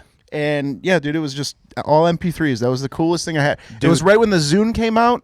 Yeah. And the iPod, and I was like, "Ooh, Zune or iPod," and I was like, "Oh," my mom's like, "How about this? This is way cheaper." I'm like, Yeah. "Okay." You know what that reminds me of? Like this is another just bitching about working at factories and union. Every place I worked had a different policy on music. Oh, like- yeah. so, like, one especially place- like around forklifts and shit. Yeah, You can't have I mean, it fucking was like AirPods in. it was like And the environment didn't change. It was just like whatever fucking cunt is the supervisor there. Yeah. It was like one place it's like you can only have an external Bluetooth speaker, but you got to wear earplugs. Okay. Then the next place it was like you can't have a speaker, but you can't have headphones. So you know what motherfuckers did? They bought it was a boomerang Yep. that you wear on your When I was in shoulders. welding, I took Yeah. the welding wire and I just built a little thing to hold my speaker. Yeah. Where it's like the Yeah. fans almost. But literally, I looked like the dog in like a ski resort. Yeah. Just hitting my chest. You know, and dancing around. You know what's the funniest shit that I'm so glad I found this shit. So you know the safety earplugs, right? Yeah. The ones they're orange and Yeah. then they have a blue Yep. cord. Somebody out there made an entire company of disguise headphones. That's pretty sweet. So they have every fucking. That's pretty possible, sweet like, until the life insurance sees why this guy died. Yeah, yeah. They're like, oh, he was actually listening to music. Oh, got it. Yeah. You know, it's one of the funniest. That's when you got to get a really good friend at work that says, hey, if I get crushed by something, get rid of these, please. Yeah. Thank you. quickly plant evidence. Oh, you know? yeah, yeah. But you know what's funny as fuck is so because I had an iPod, I had an external so I worked at a shop where you could only have an external speaker, but my iPod doesn't have Bluetooth. Yeah. So I had to buy this mechanism where it's an auxiliary cord and then you click it and it syncs to every Bluetooth in like 50 yards. Oh, I've had one of those for a transmitter on a bike before, and we accidentally connected to the neighbor's garage stereo system Yeah. at like 1 a.m. We're just trying to make it work, and we're like, crank it up, I can't hear it, and we just hear freaking Rick James in the background. Yeah. Yeah, dude, I did that shit in the shop where I clicked it and it was like I was working with like non-English speaking Mexican. It's all reggaeton, and then suddenly it clicks to whatever black metal and hardcore. And the part that freaked out them even more was my Spotify like list was so all over the place. They're like, this guy has problems. I mean, it would go from like Slaughter to Prevail to the Shawshank Redemption soundtrack to fucking reggae. like the that's sad funny. music when Brooks hangs himself, you know? Oh, no. So It goes from Pantera to Naked Brothers Band. yeah. But so when did you get started? Like you got started 3 years ago. What were your top like 3 influences that wanted to So I always hate saying Dane Cook just because I'm not a fan of him anymore. I shouldn't say I'm not a fan of him anymore. I just don't listen to him anymore. Mhm. But that's what got me to watch comedy. Yeah. And then my dad watched Jesus Christ, Blue Collar Comedy Tour. Yeah. And Or I the love Cable Guy, yeah, Jeff and Foxworthy. I loved Ron White. Mhm. Ron White. So I would say what really actually got me to try, like I was telling you before, I just didn't know that like how to access it. You know, I didn't know Yeah. what an open Where what do you open mics. start? Yeah, I didn't know what the fuck to do. So like after I saw Shane Gillis's YouTube special in 2020, right after like during the pandemic, I saw that, and then I started watching Kill Tony, and I was like, I saw people bombing on Kill Tony. I'm like, I know I've never done comedy, but I can do better than that. I know for sure I can do, because people will go up there on their first try, and I'm like, I would never do that on my first try, but I'm like, I guarantee you I have a fucking funnier story that I can make into a good joke. Yeah. And I'm like, then I was working nights at the tollway at the time. So like I had a lot, like when you're working nights, there's a lot of downtime. Yeah. And I was doing a lot of writing, and I just was like writing a lot of stories that from when I was in the army and stuff. So thank God for shitty comedians for building our confidence. Yeah. Like, Seriously. yeah. That's what it was just like, that's same thing. because I was like, oh, dude, there's no way I can get on stage. No way. That's fucking way too scary. And then I see these motherfuckers that are getting on stage, not only getting on stage, but getting on stage in front of the biggest comedians in the world, in one of the biggest clubs in the world. And also a million people are seeing it on TV too. It's like, okay. So I'm like, if I can do this. Then I was like, I wrote some stuff out, and then I told I ran it all by my wife, and she was laughing. She's like, I think it's funny. I'm like, you want to go to an open mic with me? My wife hates my comedy. Oh, really? Yeah. See, no, I run all my shit by my wife. So that's like, she's like one of my main like gauges of if I should even pursue a premise. Yeah. Is if she thinks it's a funny premise, because she's got a really weird sense of humor. Like I'll show her some of the, like, do you know who Grant Beans is? He's an Instagram guy. He makes sketches. He makes these off the wall crazy sketches with crazy twists and turns. They're pretty dumb, but they're like, the concept of it's dumb, but the idea behind it is so brilliant. Yeah. The twists that they come up with are so crazy, and I laugh my ass off at him, and she'll sit there like this. And I'm like, okay. I mean, the majority of people like that like, and if I'll show you one after we're done here, but like it's hilarious. You'll like it because you just have. I know you'll like it because you're weird. Thank you. I'm weird. He's the weirdest. I don't know who's weirder now. You're a weird guy, Ace. Yeah, Thank no. you. Yeah, thank you. But like, that's one of the biggest reasons I asked him to fucking come on and be the producer is because he's so fucking weird. Yeah. In the best way But possible. you know what? That's who fucking makes it. I was I was just like I don't even fucking care if this is trash talking, but to me, like I love Shane Gillis, but after Shane Gillis came out, how many Shane Gillis clones came out? That's why I stopped. That's why I stopped. I do this a lot. Honestly, I don't do it as much anymore. I do this now, which he also does. He also puts his hand behind his back. But I always say, but I also it's the Gillis. There's the Bartagazzi. See, I do that because of the army, though. I think because like I don't. Whenever I like, even if I'm talking to somebody, like if I'm first meeting somebody and I don't know them, my hands usually go behind my back, and that's just like a respect thing. I think. People that hold the mic like this. Oh, like James Najjar. It's like, dude, you're gonna break the fucking cable, guy. Yeah. Oh yeah. No, I don't know. I try to. That's, you know what that's drives, a good. That's a weird thing about when you're hold first it at the base and but it's let it like rest on your chin. when you're first getting into comedy. You're trying to like. That's what you're Yeah, doing. You're like looking on like who are figuring my it out. favorites? What am I gonna see? I'm doing it right now. Yeah. Now you guys got me thinking about it. Like who are my favorites and like what am I gonna do with my hands? What am I gonna do with the mic? Am I gonna sit down? I want to sit down, but I'm like I don't want to sit down because I don't like my fucking gut hanging out. You know what I'm saying? So like, Yeah. I just still always a lot of people do this. And Yeah. and that's why I kind of stopped doing it. I kind of just do this and talk with my hands now. I always lean my hand on the mic stand. If I'm getting nervous, I do that. If you see me ever on stage and I start grabbing the mic stand and doing this, I'm getting nervous. I don't even do it because I just like that's just like comfortable to me. But you know you know what I fucking despise? Like literally, I hate it when people hunch over and they put their hand there. You know what I'm saying, bro? Yeah. I can't. You look like a fucking 80-year-old man at a fireplace. You know, like giving me I can't stand that shit. I don't know why it bothers me so much. But I get that honestly because I've seen it before. I cringe immediately. Like it's supposed to be the punchline or the Yeah. They do that. I'm like, oh. Yeah. But yeah, I'd say also in my early 20s, I watched a lot of Kevin Hart. Yeah. And that's when I started really watching comedy. Was those first 3 Netflix specials he had were fucking hilarious. And then I was like, that.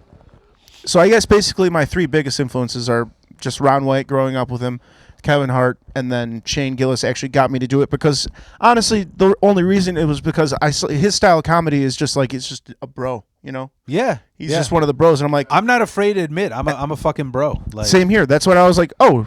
That's just like everybody I like hanging out with is that right there. Yeah. And it's like for the most part, I mean, I live in fucking rural goddamn suburb of Johnsburg. That's literally my fucking whole I grew up with Shane Gillis's. All over the place. So it's like the problem is what's that look? I was just saying I couldn't see my voice. Okay, now it's popping. Oh, Oh yeah.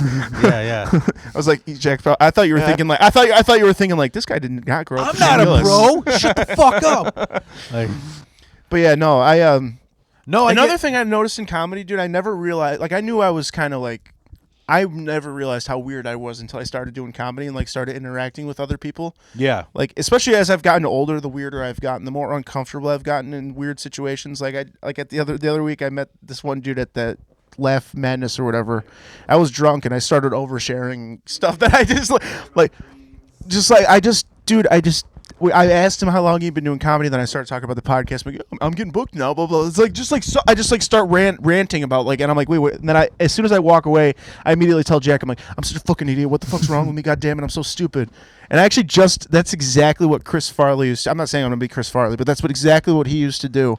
You know why? Because he was a fucking self-deprecating addict. He had OCD. Yeah. Well, I think I might have OCD, dude. Because I literally go out of my way to try to like make people like try to please people, I guess. Yeah. You know what I mean? No, Zoloft helps. I will tell us. Like, yeah, I know, but I'm like scared to take antidepressants again because I don't want to gain weight.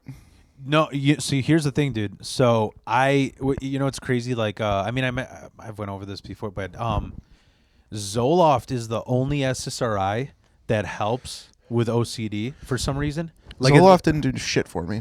I've taken it before. I took Zoloft. Zoloft made me want to kill myself. Really? Literally, I took it for a week and I was literally in the hospital. How much did they give you?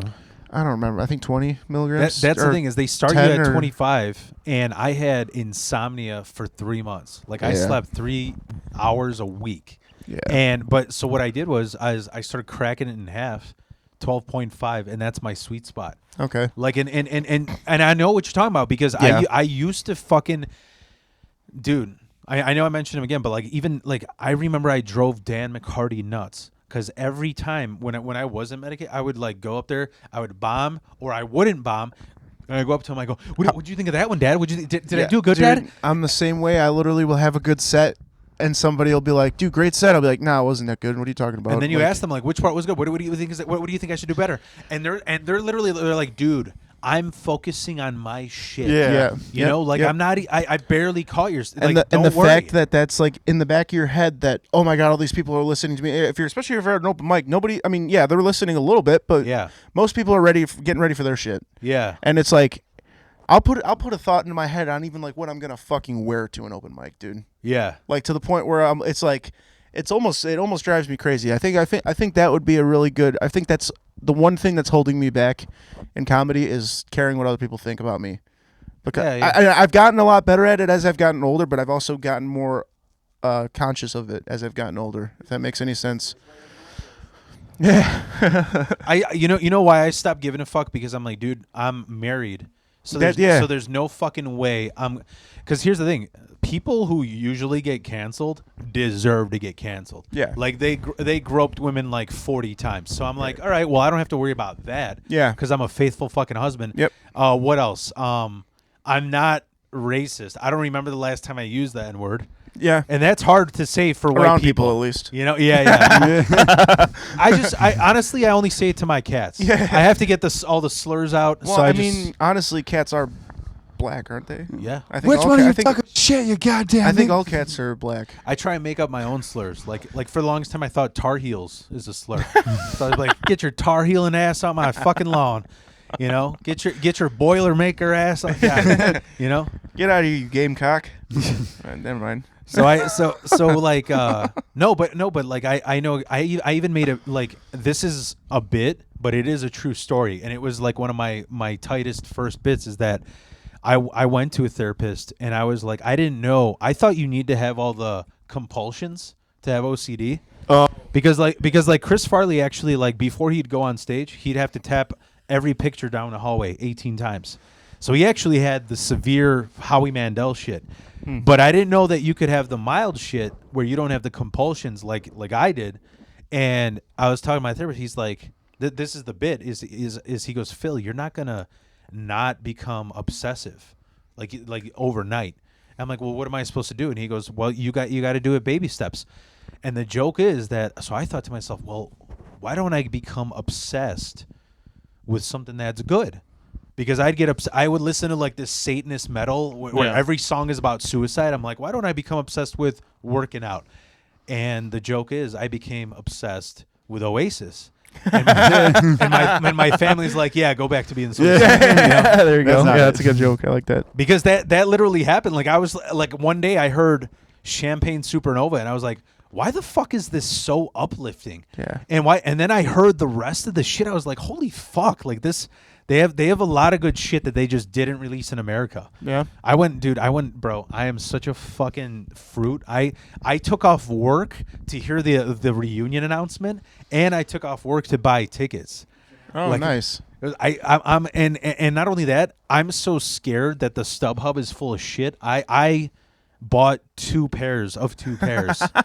So now I'm fucked. Like I literally told my wife, I'm like, I'm selling the house to go to this show. Like, This is all I ever want. This is my That's dream. I fucking manifested this shit, you know, like, but yeah, I don't know if you probably got to get going, right? In a little bit, yeah. But that's good. Like this is kind of like where I was going to like with the your guys' path in comedy is like so you guys had these influences. What do you think? Like, did you guys grow up being class clowns? Do you think? Yeah. Oh, dude. I remember making my family laugh Yes. during like dinners and shit like that. Yeah. And they always like would die laughing. Like, Jack, that was really funny. And I was like 10 years old. I don't even remember what the joke was. Yeah. But I just remember my family dying laughing, and that stuck with me. It's like, okay, I can do this. Yeah. Yeah.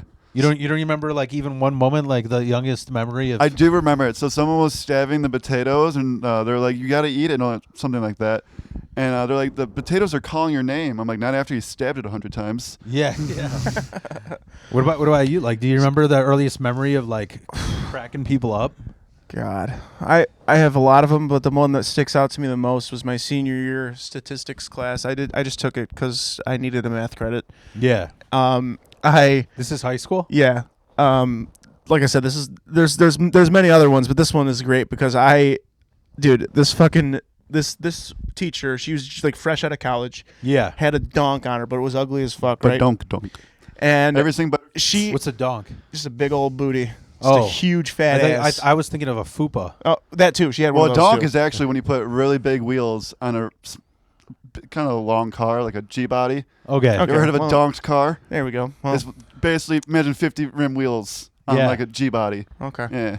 Well, she had 50 rim wheels on a G body. Yeah. For basically, and the front too. That's yeah. the right way to not objectify. Yeah. Yeah. So, I had like three of my best she friends had in this class. Three of my best friends, okay? Yeah. And one of my friends was like a good student. But, like, we were really good friends, but like he didn't like to get in trouble in class. And like we sat right next to each other, and I every day would crush with these four friends, dude. Anything I'd say, anything she'd ask, ridiculous answer. Yeah. One day, we're sitting in the corner, we're watching a movie or whatever, and I just hit her with one of those. Yeah. I'm like, Miss Stanko. Oh, God damn it, that's her name. Her name was Miss Stanko too. Yeah. I'm like, Miss Stanko, there's a leak over here. And she's like, what? I'm like, and I did it again, but I was way better at it back then, so it was really loud. And she's like, everybody's like, yeah, we hear it too. And like, she got up on a fucking chair, stood up on the desk, and like opened ceiling tiles looking for this. And I'm just behind her, like, did it again. She's like, I hear it again. I can't find it. And everybody's laughing their ass off, dude. And then I think this is like towards the end of the year, later in the year, she's doing something on the board, and I have a laser pointer, and I'm just laser pointing her ass the whole fucking time, dude. And like, she knew something was going on, and she knew it was me, but she couldn't prove it. Nobody snitched. And just, dude, she literally, the day before the final, I had a D-. Okay. Yeah. The day before the final, morning of the final, I checked my grade. I had a C-. So when I failed the final, I still got a D-. So she bumped up my grade, so she didn't have to deal with me anymore. She bedunked you back in the grade. Nice. But dude, I had a lot of stuff, man. I jumped out the window one time. Yeah. Because I told my teacher I was going to do it because at Johnsburg High School, if you had a good enough GPA, you got what they called a special Johnsburg privilege High School, card. you're a man of your word. If you're going to do something, you do it. Well, that too. What story was it? It's one story. Okay. Johnsburg's one-story school. Now they have one. Now I think they're still one-story school. So but you're just gonna basically crawl out the window. basically, yeah. So the whole thing was if you have a good enough GPA there, they give you a special privilege card, which means you can leave during your study hall, you can leave for lunch, you can leave right after your final. Yeah. So because back in high school it was 2-3 finals, and then you go home like at 11 or whatever. Yeah. Fucking. So I told my teacher, he was a brand new teacher. I'm like, hey, after the final, can we leave? He's like, yeah, no problem. So the day of the final, he's like, hey, actually, I checked. You have to have a special privilege card first. I'm like, I don't have that. He's like, well, then you can't leave. I'm like, well, I'm going to jump out the window then. And everybody laughed. He's like, okay, ha, ha, ha. Yeah. And I finished my fucking final, and people are still taking their tests. I'm like, all right. I said I was going to do it. I opened the fucking window, jumped out, and then fucking jumped back in. Yeah. And as I was coming back in, another teacher walked in and saw me climbing back in the window. So he's like, oh, I got to write you up, man. I'm like, well, what the fuck, man? Like, dude, just stupid shit like that. I was always doing something to try to entertain people. Yeah, yeah. Like, I'd go out of my way, and I got suspended so many fucking times to the point where my mom would call and request an in-school suspension. Yeah. Yeah, because she's like, I don't want him home. Yeah. So I don't want him It's too home easy smoking for him. weed. you know what drives me nuts is like there's moments and I've talked about this with like even Alan Salazar where he's like, dude, there's things that you do that you're unintentionally being funny and you have to fucking dig into that. Yeah. Because like I'll tell you two different stories of like when I was intentionally funny, and whenever I'm intentionally funny, I'm just trolling. Like I'm trying to drive someone nuts. Yeah. And because to me discomfort is hilarious, So like when I was unintentionally Him funny, too. when I was unintentionally funny, like I remember, so like I was raised around my dad, who was a huge fucking alcoholic, like piece of shit. He'd swear he was a fucking, and then he left my family around like when I was like in second grade. Yeah. So then I go to have my first communion, and my mom is like, she's like, all right, you're gonna be on your best behavior. You got to be clean, like clean cut. You have to do your hair. You have to like make sure your tie is tight, whatever, you know. And I remember my dad. He used to say all the time, "Hey, I gotta go fucking drop a fat one in the shitter," you know. So, and I didn't know any other way to say I got to go to the bathroom.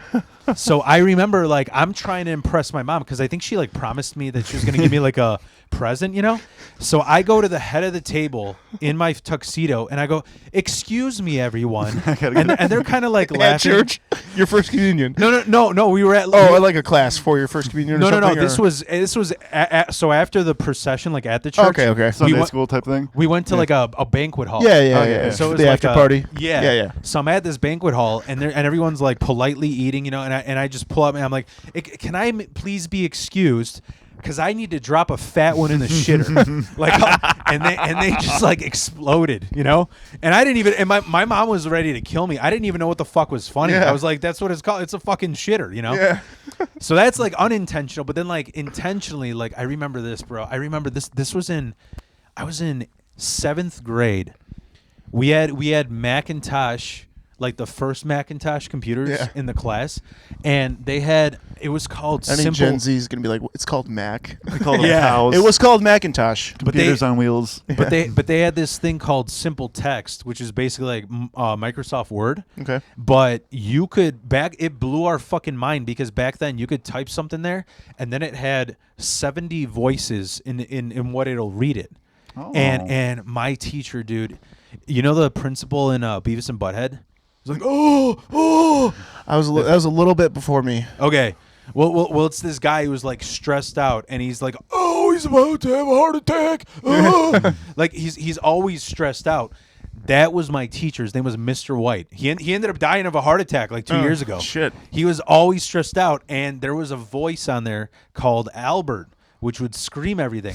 So I remember I'm sitting there, and it's like reading time, so everybody's supposed to be quiet, and I'm just like, "God damn, my ass hurts." And then he screamed. He's like, "Phil, what are you doing?" And then I type in, "Nothing, Mr. White." We were just going back, and bro, he fucking funny. he lost it. That's hilarious. But that's the earliest I remember. I don't know, but do you guys have any? So now that we're all, I've been asking, is that a popsicle in there or is that a bloody tampon? where? You see it on the ground? Oh, that's a little fucking lamb chops toy for the cats. Like, Yeah, it's just a tampon, dude. yeah, I just suck on a tampon while I'm mixing podcast videos. You He's know? got hemorrhoids. He's been using it for the tampons. Yeah. Tampons for hemorrhoids. Yeah, Just had to ask. I wasn't sure if I needed they to better grab have it in the men's bathroom. You know, but I was gonna say, like, since we're in our 3rd year, do you guys have any, like, to wrap it up? Do you guys have any goals for this 3rd year? My goal for this year is to either get on to Fresh Faces at Laugh Factory or Super 6 at Zany's, one of the two. Mhm. Preferably I would love to get on Super 6. I want to get on Zany's, either Rosemont or Old Town, to do my own material, not just a roast battle. Yeah, That would be really cool. If it, I also understand a lot more now how it works. So Yeah. if it doesn't happen, I'm not going to get really upset about it because Mhm. I think the Laugh Factory one's a little bit more attainable because you can show your face there and show what you got. I feel Yeah. like Zany's is a little bit more of experience and word of mouth through other comics, yeah, and eventually I feel like that'll come. yeah. So I think right now is mainly just continue to get booked in the city. That was my thing. Yeah. I kind of strayed away from the suburb mics in the last 3 months, and I've been Mhm. going more in the city. So yeah, basically just to get booked more in the city. Yeah. What about you, Jack? Get laid more often. Get laid more. That's Yeah. the don't do it in the scene. Yeah, Someone's gonna fucking- quit doing comedy then. Yeah. No, I honestly, mine is to become, like, at least get 2 shows at Zany's. That's my goal this year because, dude, I did. I have more podcast goals than comedy, honestly, though. No, I have for more me. comedy. Like I you know, I did the most Polish fucking thing. This is the most Polish shit ever. So here's what's crazy. This is a true story. I don't know if Brian remembers this. Brian is the booker at Zany's. Okay. I went to go see Dan Soder, and you've guys been to the Old Town Zany's? Yeah. I love cigars. Next door was the cigar shop. So I went in there and I was just having a cigar before the show because I always show up early. And I'm talking to this guy. I'm like, oh yeah, I'm going to the show. I'm actually a new comic. I love comedy, but man, like, what's your favorite cigar? Like, I just shot the shit about cigars, not knowing That was Brian It was Hicks. that it was Soda? Brian. Oh, no shit. And so I felt like I got a little bit of brownie points because I wasn't like that. So anyways, can I get a spot? Right, I yeah. wasn't like begging him, And then I remember I ran into him again. I was like, holy fuck. Like we talked having cigar. I didn't know you were the booker. Like, where should I submit? And he told me, I mean, I don't even know if I should say it. It's known, but I thought he told me Brian at zanies.com. But his email is brianhicks@zanies.com. So for 2 fucking years, Hey, even saying like, no what one? am I doing wrong? Hey man, I've emailed Brian Hicks at zanies.com probably two times with my old clip and Yeah. once with the new one. Yeah. And I'll probably do it once when I get one more better clip. Yeah. Other than that, I'm gonna leave it alone. No, dude, I was doing it twice. And you know what? He actually did a class, which is real helpful, about what he expects personally as a booker. Oh. And he was like literally the how do I put this? The game. So okay, the game at Laugh Factory, I'll tell you right now, is really warming up to the people who run shows there. That is all it's about. It's about showing up there. It's about showing your face. It's about talking to those people. It's not even about recommendation. It's just knowing those people. With Zanies, he literally told us like these rules that he goes by. He's like, I don't give a fuck if you swear, but if you say the word fuck, cunt, shit, bitch in the first minute, I'm not even gonna look through it because you're wasting time. He's like, it's not about whether it doesn't offend me. It's just like I need to put on a show that's relatable to everybody. Okay. And That makes a lot of sense because the first joke in that clip I was sending is about me sneaking a pocket pussy in a strip club. I say fuck a lot in there. Yeah. And then the clip I actually just recently said starts off with all dad material, so it's like it's pretty clean. I might say hell or like damn or shit, but like not. I'm also trying to work on that in my regular life. Yeah. Not cussing as much because Yeah. my 3-year-old. We watched a new movie yesterday. Casino. No, it was The we watched most this. fucks in We the watched world? that. We were trying to watch that robot movie, Wild Robot or Yeah. whatever. Oh, was it Ducks? Mike? Yeah, so we ended up putting it on, and then we ended up going upstairs to get ready for bed. And then my wife was like, "Hey, what movie do you want to watch?" She's like, "I don't know. I don't want to watch that fucking robot movie." And I laughed very hard, but I'm like, I can't have my kid going to fucking preschool and Yeah. being like, "Fuck this! This is Yeah. fucking gay," because that's what Dad says about everything. Yeah. So. But No, that's a good note to have just probably for any booker, honestly. yeah. Not even just Zanies, but because even- Zanies wants a clean host. Yeah. But even him specific, and that's the other thing that he taught me that I didn't know. Hosting at Zanies, the hierarchy is feature, host, then guest spot. Yep. I didn't know that shit. So back in the day, Vince Moranto said that the host was the best. Yeah. Was the OG. Was Yeah. that You're was the the best best person. act. Like it's the Because, hard because those shows back then were 4 or 5 hours long. yeah. So And you have the biggest responsibility Yeah. of like keeping. I love the crowd. hosting. Hosting's fun as fuck. I love it. Because I get to do 5 minutes up top, and then I get to dick around. I did it. I only did it for my open mics, so I didn't give a fuck. Yeah. So I need to do it more like where I'm making myself better and I'm being serious about it. But so here's what I was getting at though, is the Zanies thing that's crazy. He's always willing to give an opportunity to new comics. It's literally it's a lottery. It's the first email that he opens. He's like, okay, I'll give this person a spot on Super 6. That's why me. So that's why you're sending fucking more emails, because then you're Yeah, because my email's down in the fucking bottom of the recycling bin at this point. Or junk mail. For 2 years, I was sending Dick pics. yeah. I was like, dude, like, will this me get me somewhere? No, but I was like, like, no, I could tell you've been jerking off by pushing it in your legs Yeah. for years, dude. I'm like, dude, this is not a lot of people do this. But no, I would send like 2 clips, like one in the beginning of the month, one at the end of the month, to just get in that fucking lottery to know like who's gonna open that email for and Yeah. that's but then I heard the whole point is the reason why this whole thing made me laugh about getting the fucking email wrong is because my paranoid ass is like, I didn't say fuck. I'm sending it all the time. What am I doing wrong? Yeah. And you know what that reminds me of? This is like another Polish fucking thing, bro. My brother's a huge gamer. We loved Skyrim. Dude, he beat Sky. He's like, I beat Skyrim in like 2 fucking weeks. You're playing this thing for 6 months. Why haven't you beat it yet? You know why? Because I didn't know about fast travel. Yeah, you're walking everywhere on a horse. Yeah. I'm literally spending 8 hours a day, literally walking, going across the map with a horse. Yeah.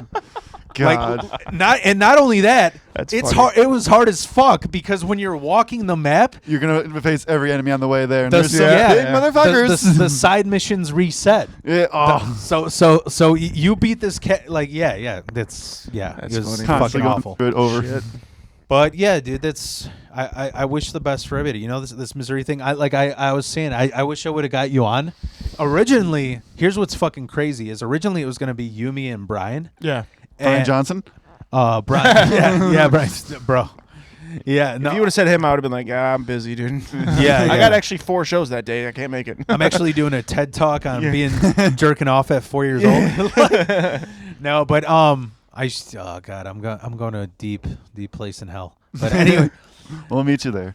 but yeah, man, no, it was great talking to you guys, and Yeah. fuck, man, let's. Thank you for thank you for having us. I'm looking forward to this little road trip. It's gonna be interesting. Definitely be a cool story. Yeah, dude.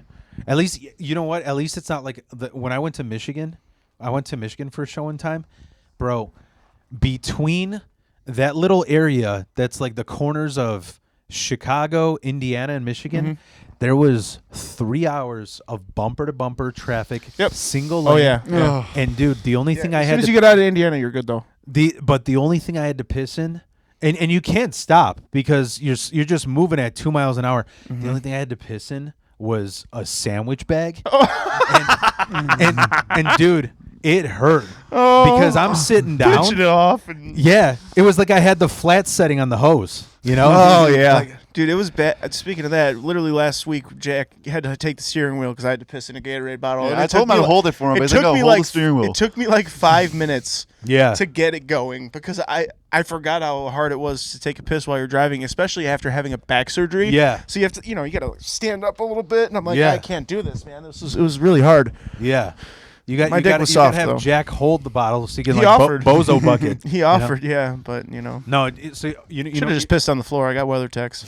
so here's another unintentional funny. You just reminded me. I got to say this. Yeah. I fucking, when you're in grammar school or like high school, they'd have the yearbooks, and then all the way in the end they'd like vote like least likely to succeed or something. So I was reading like just for the fuck of it. You look at old nostalgic photos. I was looking at this yearbook. I'm like, what the fuck does this mean? Because it was all bottle and bus, bottle and bus, bottle and bus. Dude, I remember. So we went on a field trip. I was in 7th grade. We go on a field trip. I was raised in Chicago, so we go on a field trip to Shed Aquarium, and I'm like, you know what? I didn't pack a lunch. I didn't. And it was like a heat wave. It was like 110. We go to this aquarium. We're surrounded by water. I'm parched, and guess what? The plumbing's broken, so none of the fucking drinking fountains work. Oh, so you're just dying. So yeah. Did you drink out of a fucking fish tank? No, I have when I was a kid. I have. I was That's like, a different story. It's like you just see everyone. Yeah. They're like everybody's gathered around the fucking tank watching Baby the polar beluga. bears. Watching the polar bears, and you just see you swim by, drinking the water. No, dude. So when we went back on the bus, I was asking, I'm like, dude, I'm literally gonna faint. Does anybody have a drink? And this one kid, he had like 2, of course, like the picky fucking kid, he had 2 Snapples.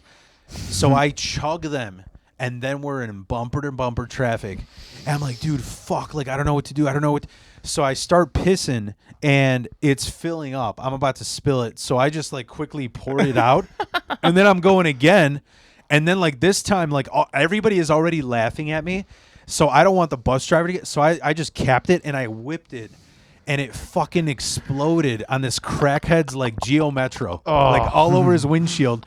So he's fucking screaming that he's got piss, and the bus driver's like, "Fuck you, you fucking," like all these slurs. Oh, that's great. Oh my god. So that's why my entire yearbook is the bottle in the bus, the bottle in the bus. Like, On the bus, I get it out. Nice. a That's fucking funny. memory That's of- great. But all right, man.